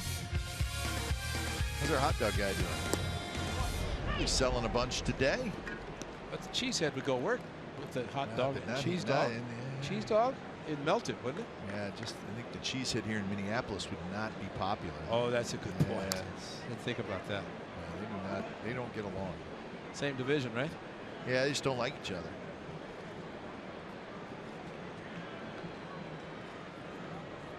You would not want to wear a cheesehead through this stadium. That would not be a very good idea at all. Nobody would know better than you, though. That's Wisconsin, Minnesota. Yeah. Kind of like the neighbors that you don't really want to talk to. Everybody's got those neighbors. Just joking. Sonny Gray, 5 innings, 104 pitches. Gave up just the 1 run. Marcus Semien swings and misses. Marcus looks frustrated. Almost like you're facing a pitcher that you just aren't seeing him well. That's kind of what he looks like with Semien. Well, and to know that you're going to get a lot of sliders, various speeds, and that's what Santana has done. He threw a slower version of the slider to Semien in his first at bat when he struck him out on a 2-2 slider. one of the things about the great game of baseball, I mean, it's been around as long as baseball has been around. If you hit certain pitches, you don't get those pitches until you prove you can hit the other pitches that a pitcher might throw. In this case, sliders from Santana. I think Chris Davis is a great example. He's been hitting fastballs.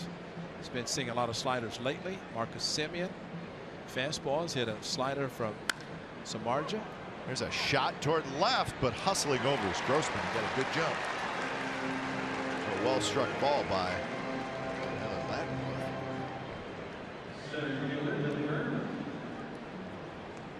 So now the leadoff man steps up. That's Burns. Burns says popped out to second and popped out to short.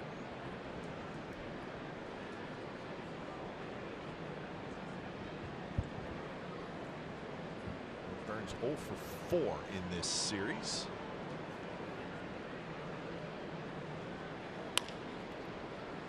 First pitch on the ground, and that is a very easy inning for Ervin Santana. So he is rolling along. Bottom of the 6th coming up. It's the Twins 1 and the A's nothing.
Brought to you by T-Mobile. Most consecutive errorless games in Oakland history.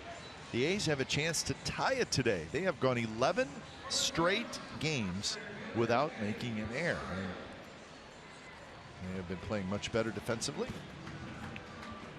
So they get it today, they'll tie the 2002 team. Overall 53 errors. They no longer have made the most in the American League. The Twins have. So it's always nice to see when a team starts to correct something that's been a problem. And the defense was a little shaky early on, but it has gotten better.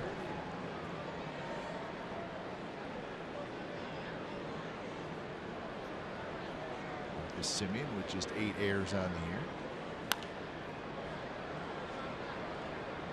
year. Ladendorf, Semien, and nobody's going to get it. Be careful.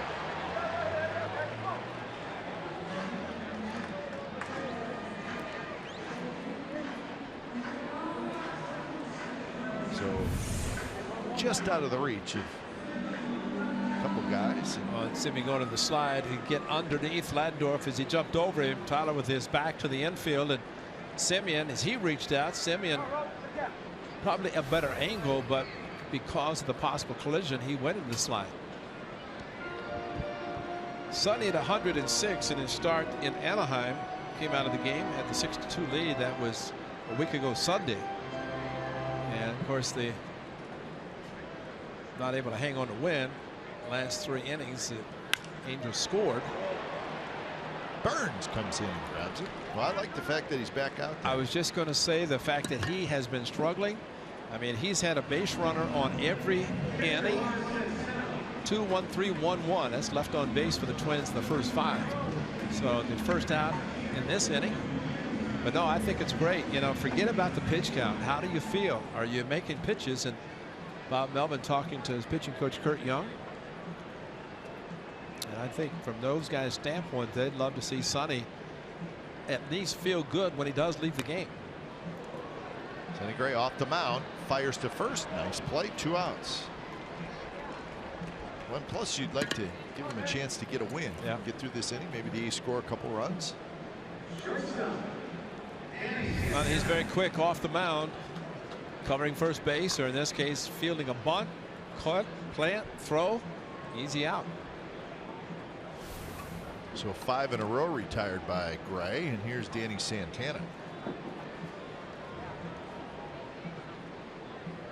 Most pitches he has thrown in a game this year is 114. That was back in April against the Royals. And his velocity is still good. His fastball is still good, and slider, curveball working well. Gets through this inning. Who knows? Maybe comes back out next inning.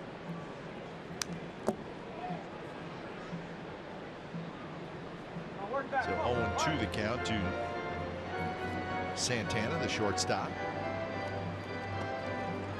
Tigers now leading the Indians 12-2 in the 8th inning.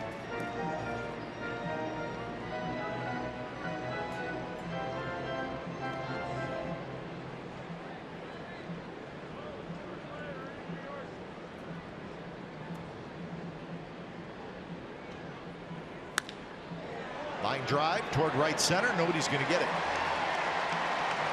Reddick picks it up clean, and Santana speeds into second with a double.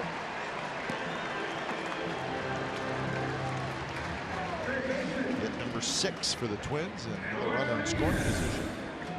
Well, it's 2 strike, and to be able to hit this curveball, he did not get it down and stayed up just enough. He wanted really a chase curveball, maybe in the ground, in the dirt, and he left it up just enough for Santana to hit it in the gap, and with his speed, easily into second. So the Twins with 3 doubles today. They have 8 doubles in this series.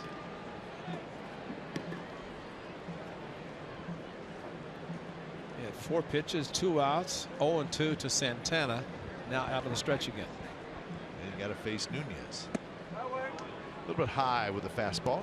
Nunez a ground out, a single, and a ground out. Zimzinski was up last inning. He's up again this inning.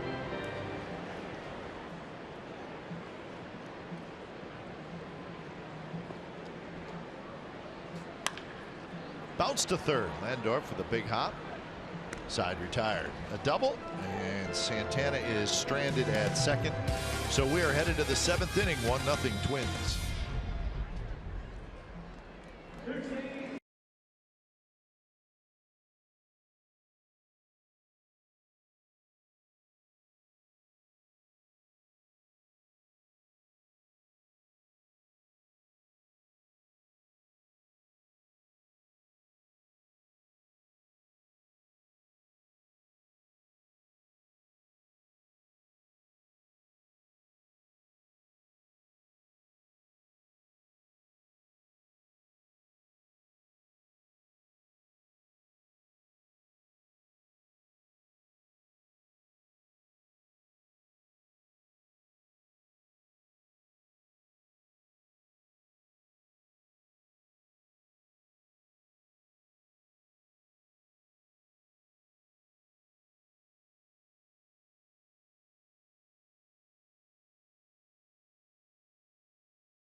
going on now at your Hyundai dealer.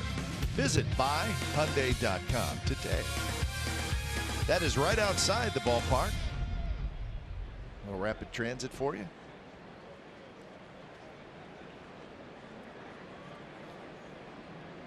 So Sonny Gray, pretty good outing as he really battled today. And the A's got a battle offensively. They've had just one hit in this game. It was a 2-out double in the 5th by Butler. No walks, 5 strikeouts for Ervin Santana, 74 pitches. So he has been terrific so far.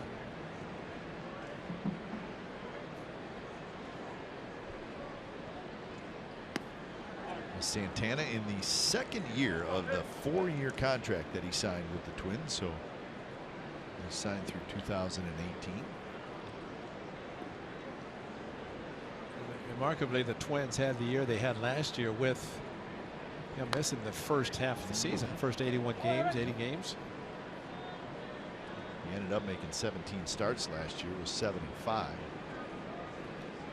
This year trying to lead this club, coming off an outstanding season last year, so close to going to postseason, and just has not been the same for them. In fact, his number 54 is how many losses they had coming into the series.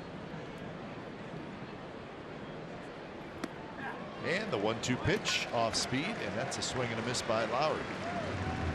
6 strikeouts now for Santana.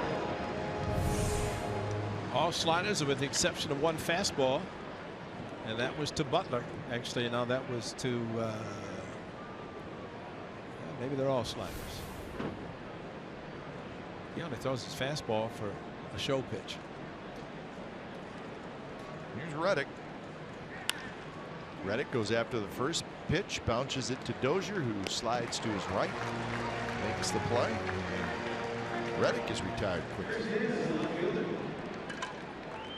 I would think Ray Santana, even though there's quite a bit of money on his contract, he could be attractive at the trade deadline. Now his numbers are not great this year, 2-7, and he's still a quality pitcher. And I hope people don't get me wrong when I say $12 million a year is a good bargain. But in today's world, yeah, I mean it starting is. pitcher, yeah, quality guy. If he makes 34, 35 starts, and considering what some pitchers are making in baseball, it's a reasonable contract for somebody to acquire. And if the Twins could, considering where they are this year, what they're trying to do, probably build around their offense, they may want to part. And I think your point last night with the money devoted to 3 players, 50%, almost 50% of their total payroll, maybe it'd be something they would consider. Joe Mauer, no, and probably couldn't move Nolasco, although he pitched well the other day. Santana and for a team that may be looking for a 3 or 4 starter. Yep, he's got 128 career wins.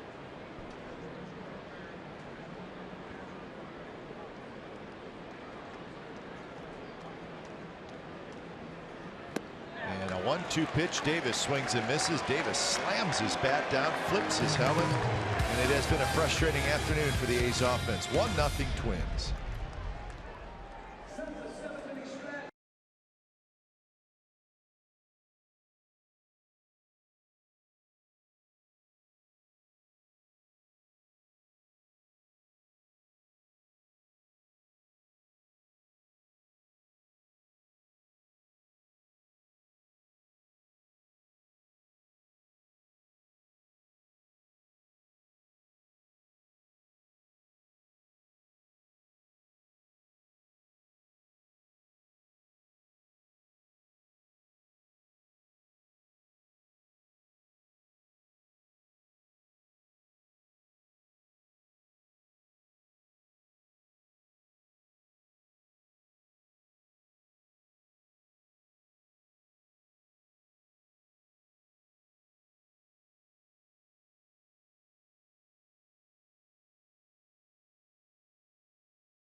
25 seasons ago, the Twins captured their second World Series title, maybe the greatest World Series of all time. 5 games decided by 1 run, and that was the game winner in Game 7. Gene Larkin drove home Dan Gladden with the only run in the game. It was a 1-0 final. Jack Morris was named the MVP of the World Series. He won Game 1 and Game 7. And you know who was not going to leave that Game 7 was Jack Morris. Nope. And no matter how many innings it was going to take, he was going to go out, and he saw the pump. And of course, Dan Gladden, a couple of booths down on radio for the Twins, scoring that winning run, wearing the number 32.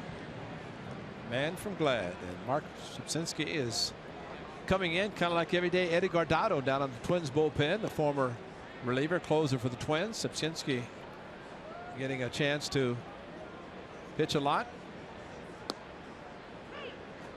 So when it's time for change, think Speedy Oil Change and Auto Service, your oil change, tune-up, and smog experts. Szybcinski to face Grossman, Mauer, and Dozier here in the bottom of the 7th. So Sonny Gray, 6 hits, 1 run, 4 walks, and 5 strikeouts. And the Twins stranded 9 runners in the first 6 innings. Well, those 6 hits, coincidentally, 1 hit in 6 innings, 1 inning per inning for the 6th that Sonny pitched.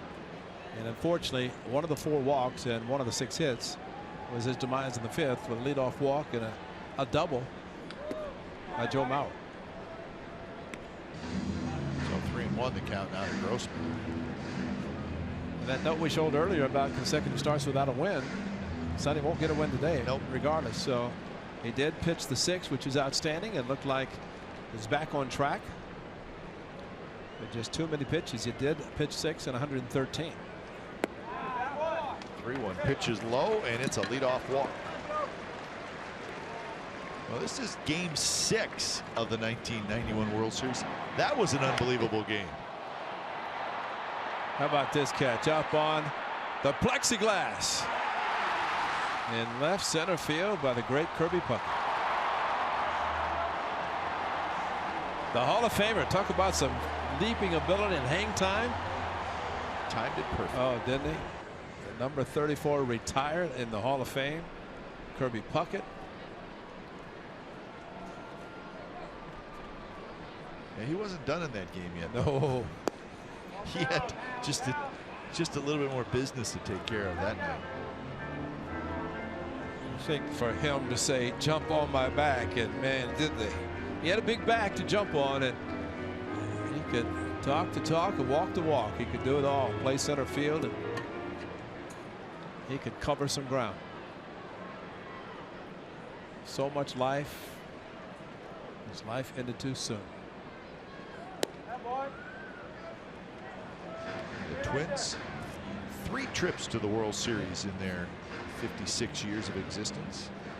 They won in '87 and '91. They lost in 1965 to the Dodgers. But after the '87, they started all over. They did. And then came back to win it again 4 years later under the same manager, Tom Kelly, but a different team. In '87, they beat the Cardinals. Yeah. That was the World Series where the home team won every game. 6-time Gold Glove winner, center field, 91 ALCS MVP. And what he did in 12 seasons with his hit total. I mean, 200 hits 4 consecutive times. I mean, that 4 times. So, I mean, that says a lot about his ability to swing the bat. He had that front leg kick, lifted it straight up and then dropped it. And he could hammer the ball. And it was Kirby Puckett who, when he and Chili Davis were teammates, actually they were teammates in Chile when he went to the Angels, had an entire season without a sack fly. Drove in over 100. And he said that every time Kirby Puckett would yell at him, he said, we don't want no sacrifice fly. We want to hit. And that's every time Chili hit. And they carried that over into the Angels when he went there and did not have a sack fly. That's remarkable. To drive in over 100 without a sack fly.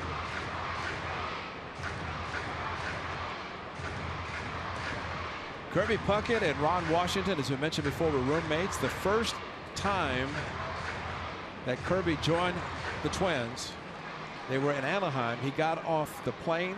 They took him to Los Angeles. He took all his money to get his cab to go back to Anaheim. Went 5 for 5 his first game. Tom Kelly said, well, I said, I had a single room. TK said, no, I need him to room with you because you need to teach him about Major League Baseball. Bounced into right field, and that's a base hit. Grossman will round second. He's going to try for third. Throw is cut off, and the Twins have first and third. Nobody out here in the bottom of the seventh. And the worst guy to come to the plate. But here's what you're talking about, Kite, about Kirby Puckett. He'll be followed by Davis and then back. Into deep left center from Mitchell. And we'll see you tomorrow night. How about that?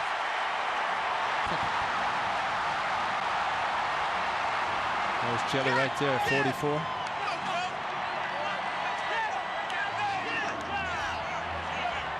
I think it was a little loud in that building, didn't it? How about the great call by the great Jack Buck? And we'll see you tomorrow night. So John Axford's coming in. We got a pitching change here at Target Field.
CSN California is brought to you by Black Bear Diner. Feed your inner bear. That's that walkway we were talking about heading into the ballpark. That's the statue of Kirby Puckett. And there's that fist pump after you hit the home run when he rounded first base. That's a great shot. That's the shot. Good stuff. Yes, absolutely. You guys did a great job putting all that together. And so showed some great memories of the past, some of the great Harmon Killebrew, Tony Olivo, and of course the World Championships in '87-91. Now the A's trying to cut down the runner at third base. It was Grossman who walked in the 5th inning and also in the 7th this inning. He scored the only run. Dozier bounces one in the hole. Simeon coming home. Good throw, and they got him. Perfect. Nice play by Marcus Simeon. And they indeed get Grossman at the plate. Paul Molitor on a check at any time there's a home plate. They're going to try, but Marcus was not going to do anything except that play, playing halfway, but he has to go to his right. And yes, the throw was outstanding with the runner coming down, and Grossman maybe thinking he got around the tag, but what a play by Marcus Simeon. What a great throw. Stephen Vogt with the catch. Hopefully he tagged him, and they think yes, because he did. It got him just enough right in the chest before he got the plate. And what a great play to cut down the lead run. And you know what, Kai? We've always talked about it as far as when you have a runner at third base. But again, watch the throw and the tag by Stephen Vogt. He catches it in front, makes the tag on the slide by Grossman. He thought it was safe, but in reality, he should never have run. They were not going to turn a double play. They may have gotten the runner at second, but at worst, he would have still been at third. And you only run if you think it's going to be a double play. It was not. He took off, and a great play by Marcus to get him at the plate. So now first and second, 1 out. So Axford trying to get Miguel Sano. Axford seen his ERA jump up to 5.51.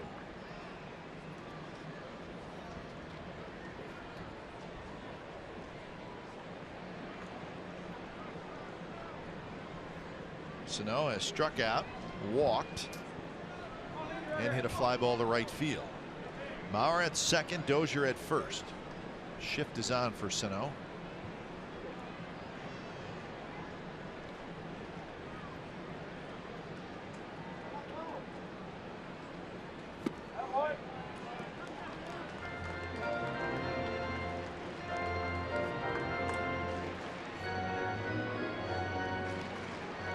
Seven hits in the game for the Twins. The A's have just one.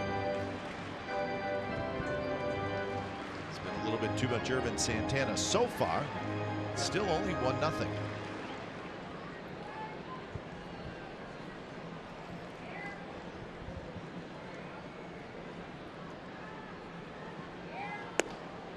A little bit outside. He missed by much. 2-1. Max Kepler will be next. Amazing thing about some of the takes by the Twins, these are pretty good pitchers' pitches, and for young players, you like to think of their aggressiveness, but yet they've been somewhat patient, especially with some pitches thrown. That last one, a good indication of a power hitter laying off a pitch. He does again. And now Sano in a hitter's count at 3-1. Twins are 10th in the league in total runs scored. 353 coming into today.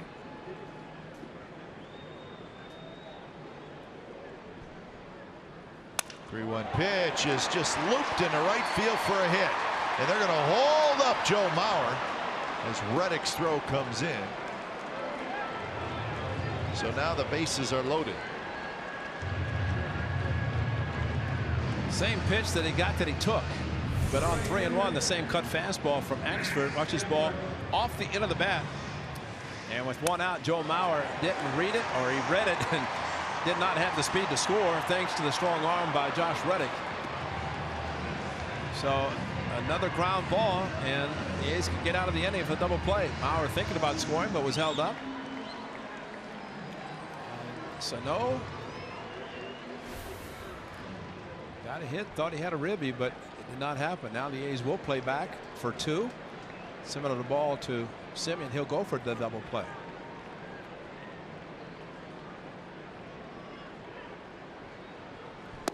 Kepler checked his swing, and he went around. CB Buckner says, yes, you did. Well, this is what CB saw, and CB thought he went through too far, across the plate with the swing.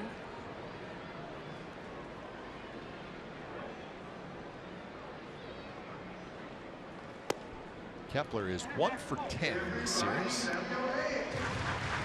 John Axford trying a little bit of everything. He's got the pant legs up high with the striped socks.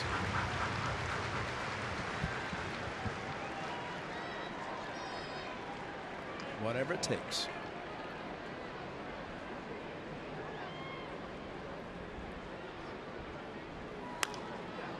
In the air, but into the seats down the left field line.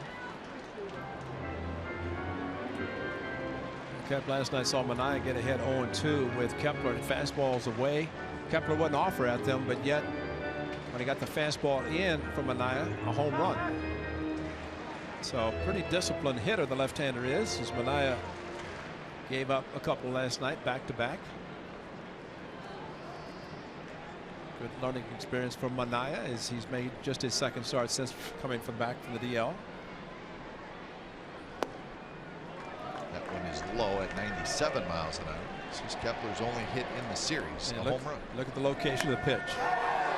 Inner half, and not exactly where McBride wanted it, and Kepler didn't miss it.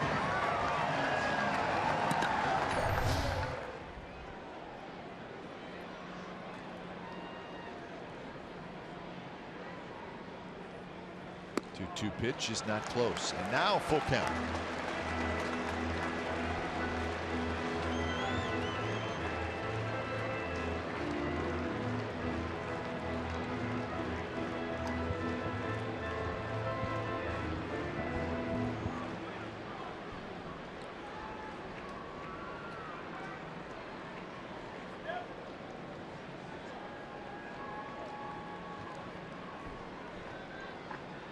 Eddie Rosario, another left-handed hitter, is in the on-deck circle.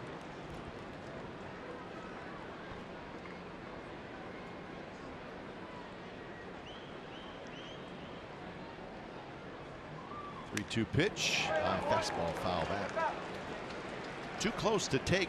Yeah. Although it may have been a little up.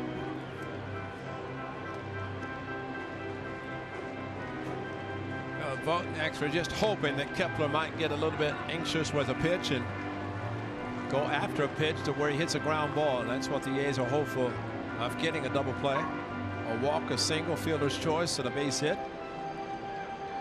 Loaded the bases, and especially having Mauer stop at third, like to get a double play and make that prove beneficial with a strong throw by Reddick.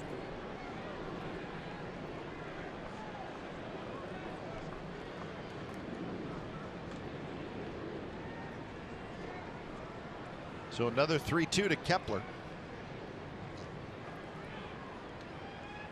And it's low and walked in a run. So Mauer will trot in to score, and it's 2-0 Twins.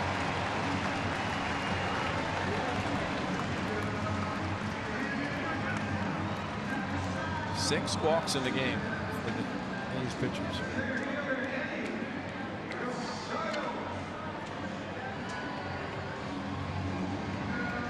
So Kepler gets his 26th RBI. Certainly cut fastball, but it wasn't close enough for him to chase it.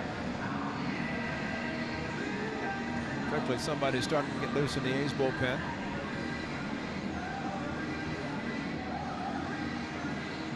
The other lefty, which should have been Schuster. Yep. Still only one out here in the 7th inning.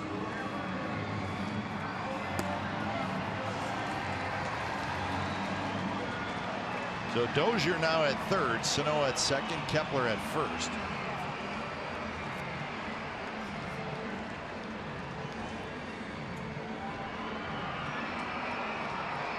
Got a little speed in Rosario, so it's going to have to be hit hard at one of the infielders. And the A's to turn the double play. It's something they're looking for now.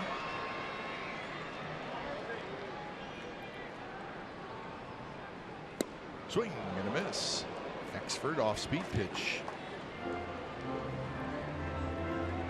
Rosario is 0 for 3 and 1 for 7 in the series. Very good speed.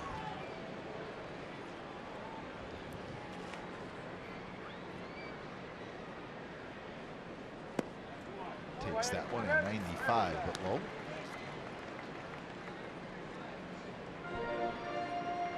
Exford just has really struggled as of late.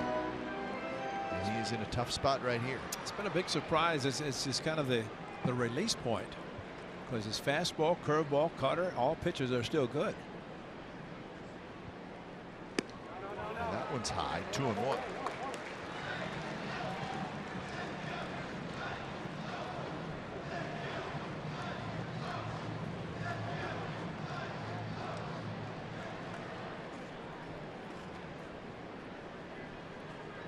So Rosario ahead in the count, 2-1. Juan Centeno is your on-deck hitter, another left-handed hitter.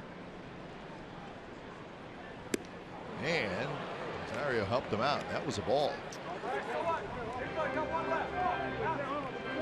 Well, that's what the A's are hoping that Kepler might do, but he's a little bit more patient than Rosario, because this could have been 3-1. Now it's 2-2.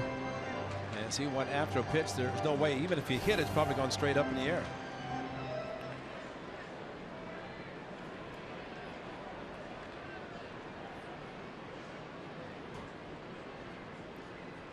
That one not close. Now it's 3-2.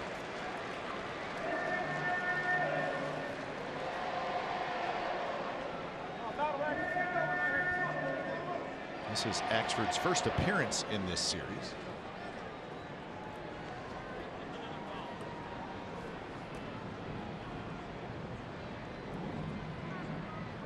The 3-2 pitch is hit foul, left side. Sonny Gray went 6 today. Worked out of trouble. Gave up just 1 run.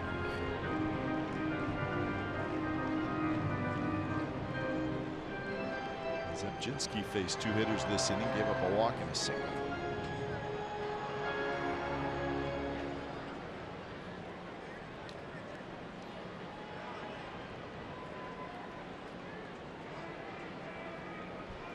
So another 3-2 coming up. And that one's hit to left field.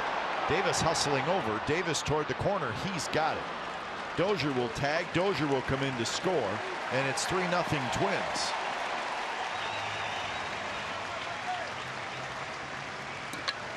Pretty impressive at bat by Rosario, swinging wildly at the 2-1 pitch. Bob Melvin he's going to bring in Schuster to face Centeno, but a good pitcher's pitch down and away. But Davis getting to the ball, slicing away from him, and easily scoring is Dozier, and that's a big run because that makes it 3-0, especially with Santana pitching the way he is. So Schuster coming in for the second game in a row. 3-0 Twins.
Baseball on CSN California is brought to you by Toyota, the full-line automaker with the longest-lasting vehicles in America. Toyota, let's go places.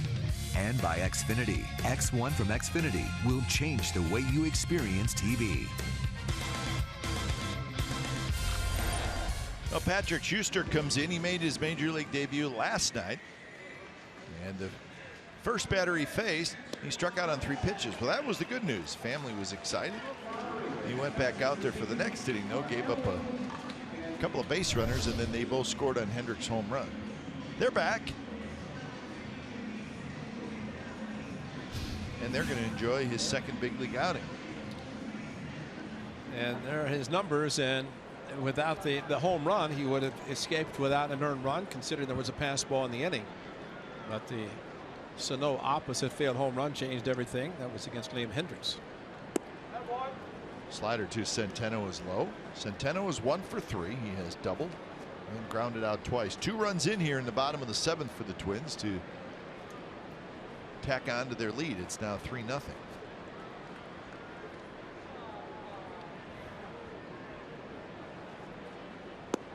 Good pitch there with a fastball. Bob Melvin was, of course, you know, he's always going to try to pick the best situation, and he said he wanted the best one, and that was with Kepler, lefty on lefty, for him to make his debut, and he struck him out on 3 pitches, as we showed. But the skipper said as he came in, he said, have fun, and he said he had that stoic look on his face like, this is serious. This is the pitcher, Schuster, and even he came in after the strikeout, that same look. So I don't know if it was debut and you had those nerves of nobody's going to distract me or what, but skipper trying to make it light, and Schuster didn't like it. He said, got my game face, and he had it on, striking out Kepler on 3 pitches. It's good.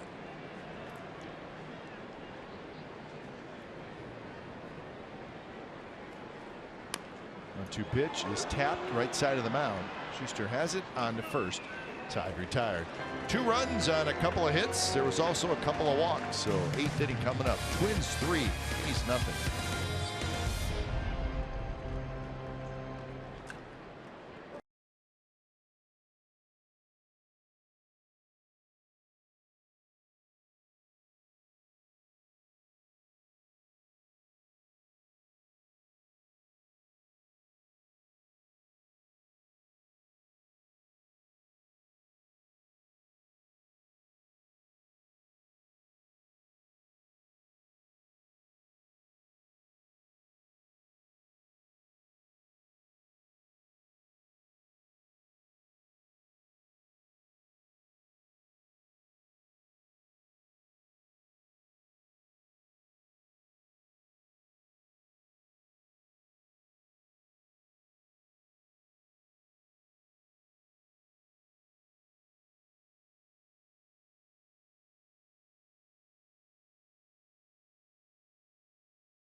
The Toronto Blue Jays. Each special ticket includes 2 pours, a commemorative Pilsner glass, and a game ticket. Brewers scheduled to appear include Ballast Point, Drake's, Firestone Walker, Lagunitas, and more. Go to athletics.com/craftbeerfest to purchase tickets. Should be a great evening prior to the game, and then a great game. That'd be a Friday. That'd be an A team.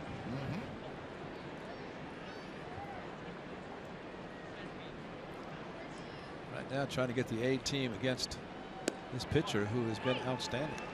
Drops a little breaking ball in. 1-1 the count. Vogt, Butler, and Alonso top of the 8th. 3-0 Twins lead.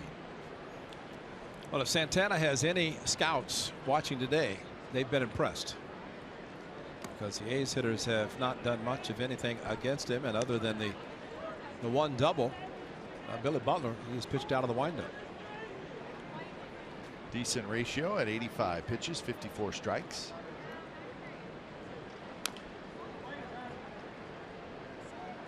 So the count even now 2-2. Vogt has struck out looking, and he has grounded to first.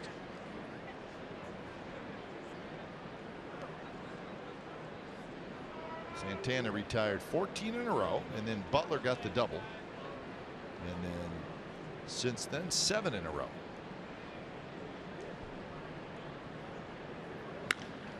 Drive towards center, and that'll be a hit. 1 hop to Rosario. All right, Ray, we did this for you. Who has the better form? Yeah, see, I think you look clearly bobbleheads in the squat. Hello Kitty or Ray Fozzie. I think yours is better. Yeah. Plus, you know what? Hello Kitty is given the target too early, right? Yeah, that's right. See, look, you haven't even given the target. Well, it's because, I figured I'd broadcast longer than I played, so I want to make sure I had the broadcast or the microphone in the right hand instead of a baseball. Hello Kitty's one-dimensional. You were a player and a broadcaster. What would they come up with next? Wow. I hate to even imagine. We haven't been to Cleveland yet.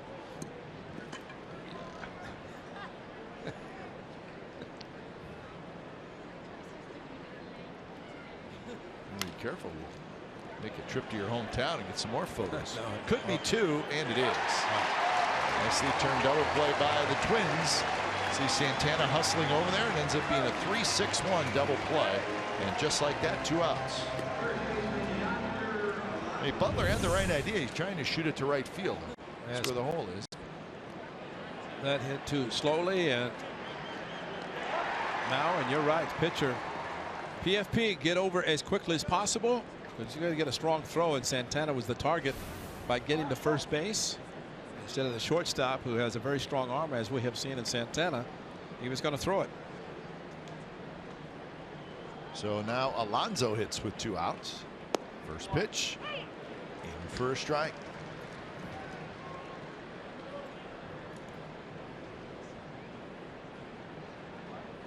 Alonso has grounded out and hit a fly ball to center field.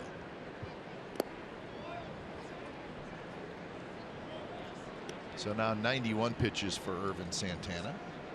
Well, with that double play and just the Billy Butler 2-out double, Santana's just faced 1 over the minimum, and it has been quite a performance by him.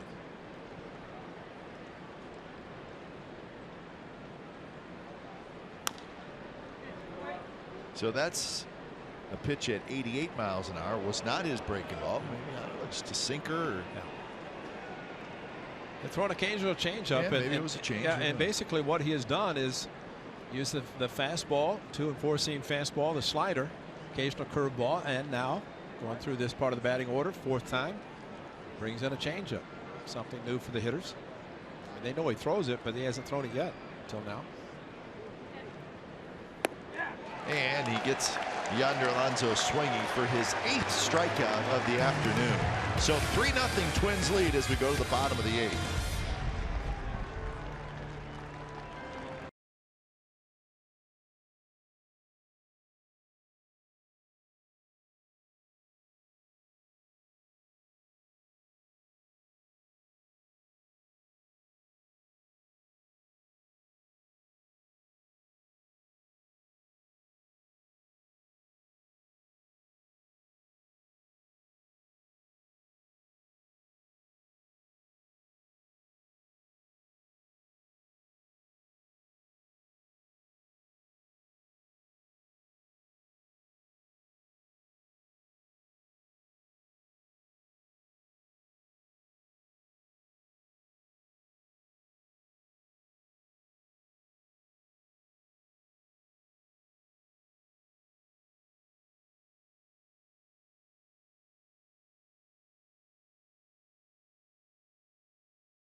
Game summary brought to you by your local Toyota dealers. 0-2-0 for the A's, 3-8-1 for the Twins. The story right now is Ervin Santana, 8 shutout innings, 93 pitches, so he's going to have a chance to finish it himself.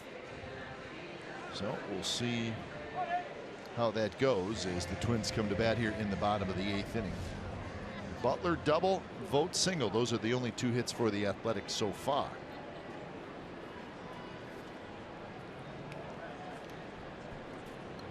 So Marcus Semien, it'll be Semien, Landorf, and Burns in that top of the 9th inning. That one is cued up the line, and it just trickles foul. And he said he hit his foot. Stephen Vogt has said he hit his foot. It's pretty kicked it foul, yeah. And that would be the first base umpire. Hopefully Jim Reynolds. Stephen was running down the line with it in case it stayed fair, and see if we can see the hitter do anything. He's trying to avoid it, and yeah, he jumped over it. Maybe Vogt thought he got it with his back foot as he right there as he stopped the ball, kept rolling, but no, I think he missed it completely. Check the foot when he jumps over. It's the back foot when he jumps right there and the ball keeps rolling. And the illusion there is the ball hit his foot, but I don't think it did. Another angle showed that it missed it. It kicked a little dirt up on the ball. So it'll be a strike, 0-1 to Danny Santana. Nunez to follow, and then Grossman. Patrick Schuster got the final out in the 7th.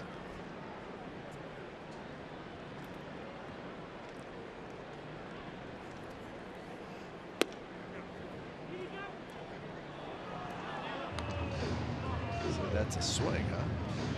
Yes. Wow.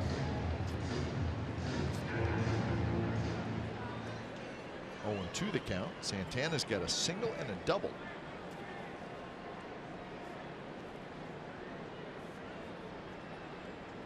So he is 4 for 11 in the series. That pitch not close.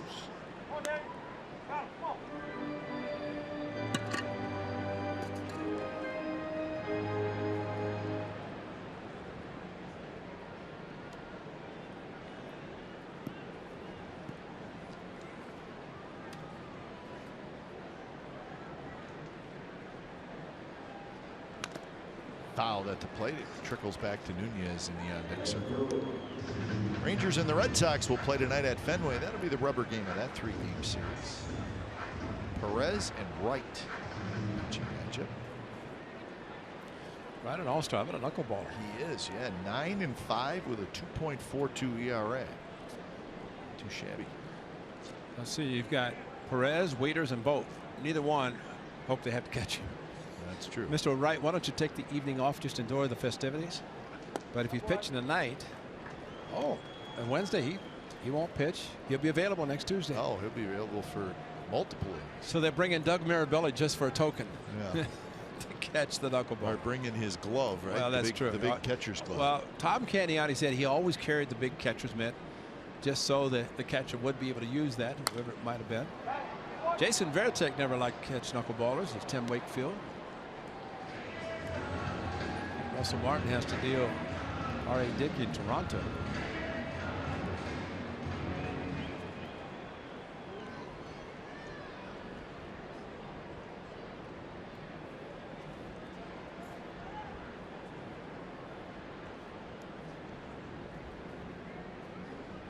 Two and two again to Danny Santana. And now 3-2 on a very close pitch. One thing Schuster does with his slinging curveball, he changes speeds. He's had this hitter Santana out in front, cooling off the end of the bat, and threw that last one very hard, didn't get the call.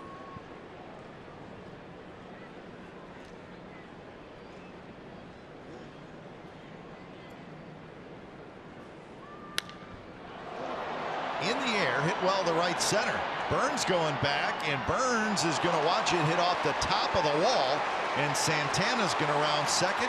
Santana's going to go to third, and he stops there as that ball rolled a long ways back toward the infield, and it's a leadoff triple.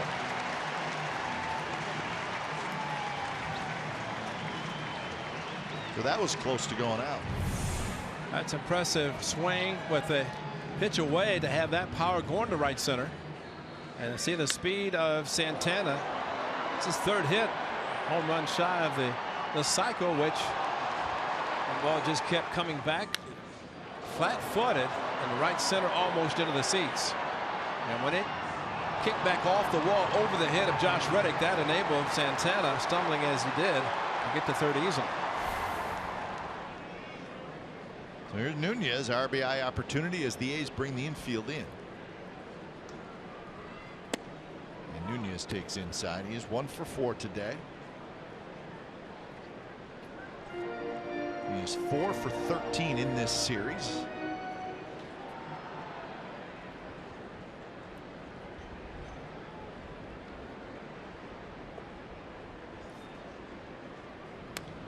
Big swing and foul it back. Now I looked at the Rangers schedule.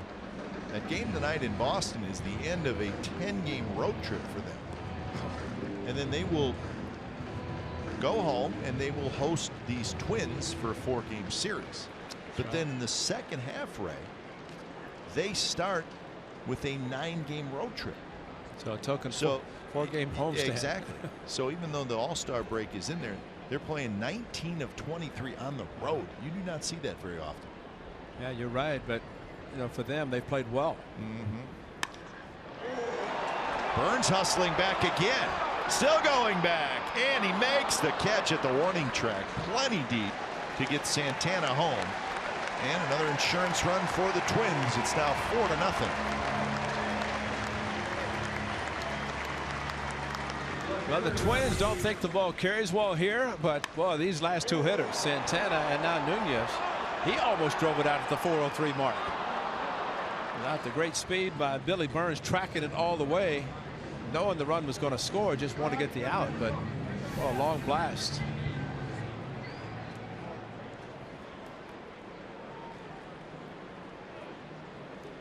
So base is empty now. A run in. Here's Grossman.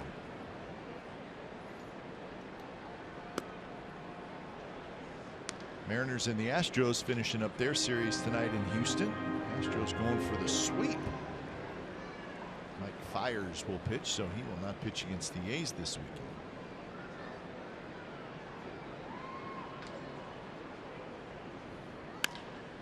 Base hit left field. So Grossman, who has walked twice and now he singles. So the pitching probables for this upcoming 4-game series down in Houston. Hill and Pfister tomorrow. Migden and McHugh on Friday.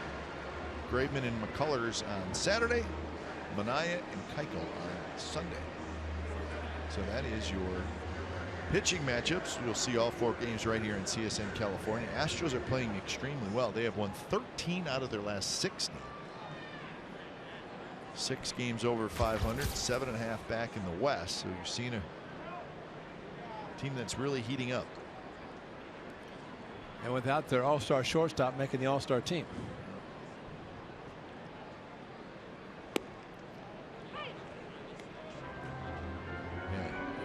Also, there was a lot of talk about Ian Kinsler not making it. Yeah.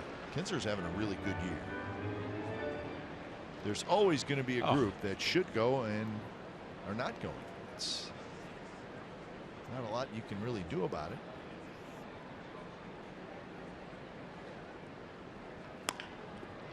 Now it rolls over on that one to second for 1, and Simeon will hold on to it for the second out. So Joe Mauer with 3 hits coming into that at bat. Fielder's choice there.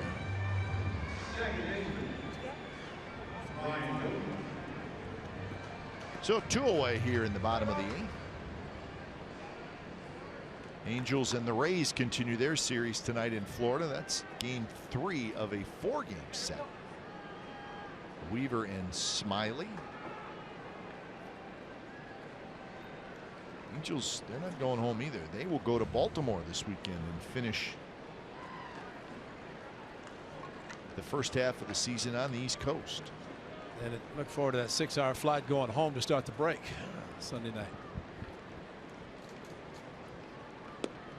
Well, you know, getaway day for the Red Sox to think about a day game is impossible. And for the Rangers to have to play the night. And some look at a 4 o'clock start as the latest in the afternoon, the earliest in the evening, and really doesn't help a team that has to travel west or any place really.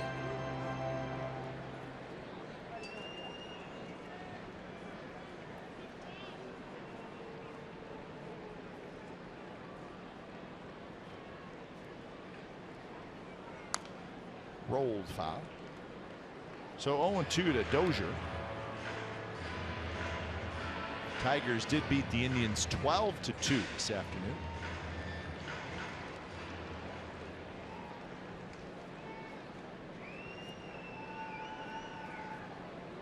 Cubs playing a day game at Wrigley. They lead the Reds 3-1 in the 5th.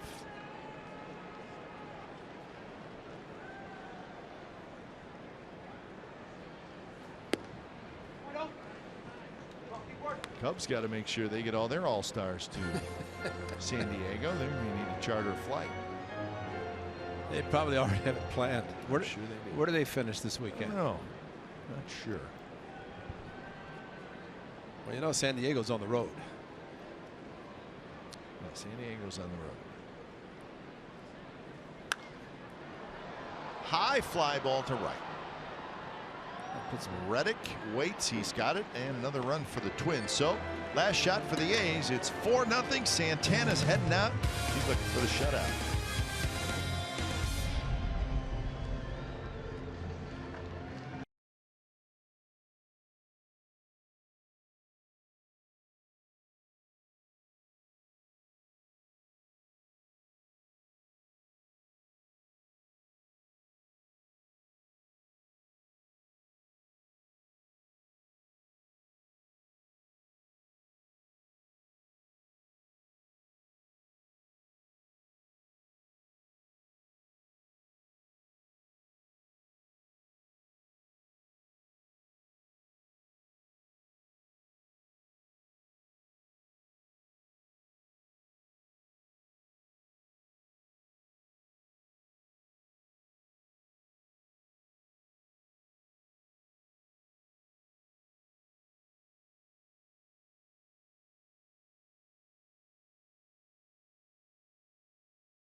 Tonight at the Coliseum, where fans can bring their dogs to the A's 7:05 p.m. game against the Tampa Bay Rays. Special ticket is required for Bark at the Park, presented by Aviderm, Nylabone, and PetSmart. This event sells out annually and limited tickets remain. For information and tickets, visit athletics.com/bark to register for this special night.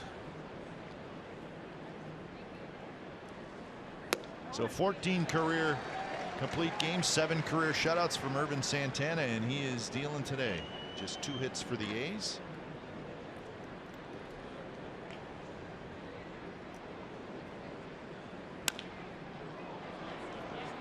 Toward left center. Under it is the center fielder. That's Rosario, and that's 1 out.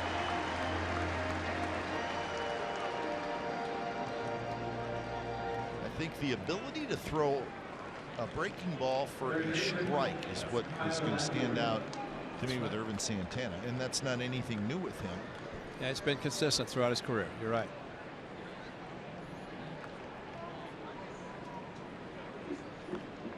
So with 1 out, Tyler Ladendorf steps up.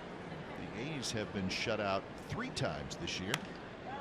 First pitch swinging is popped up on the infield near second base. 2 outs. And there's your 1 over the minimum right here, and Billy Burns coming up. This will be the 28th batter he's faced today. And that is impressive.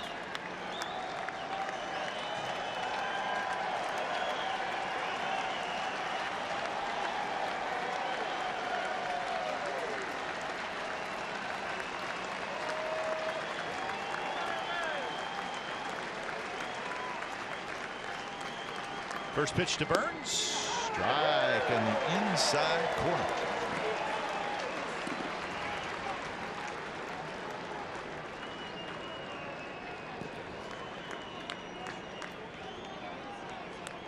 Burns today is 0 for 3.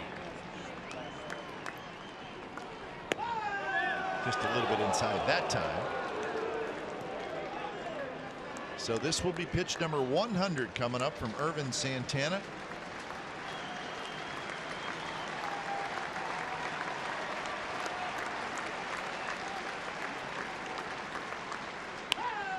On the ground is short. Santana throws on the run. It's dug out by Joe Mauer, and that is the ball game. So a terrific performance this afternoon by Ervin Santana. He gets his 8th career shutout. And he and the Twins win it today, and they take the series over the Oakland Athletics. Time of game 2 hours and 45 minutes in front of 27,657 here at Target Field. Final score, the Minnesota Twins 4 and the Oakland Athletics 0. You've been watching A's Baseball on CSN California. It's all part of the NBC Sports Group. Don't go away. A's Postgame Live with Brody Brazil and Carney Lansford starts right now.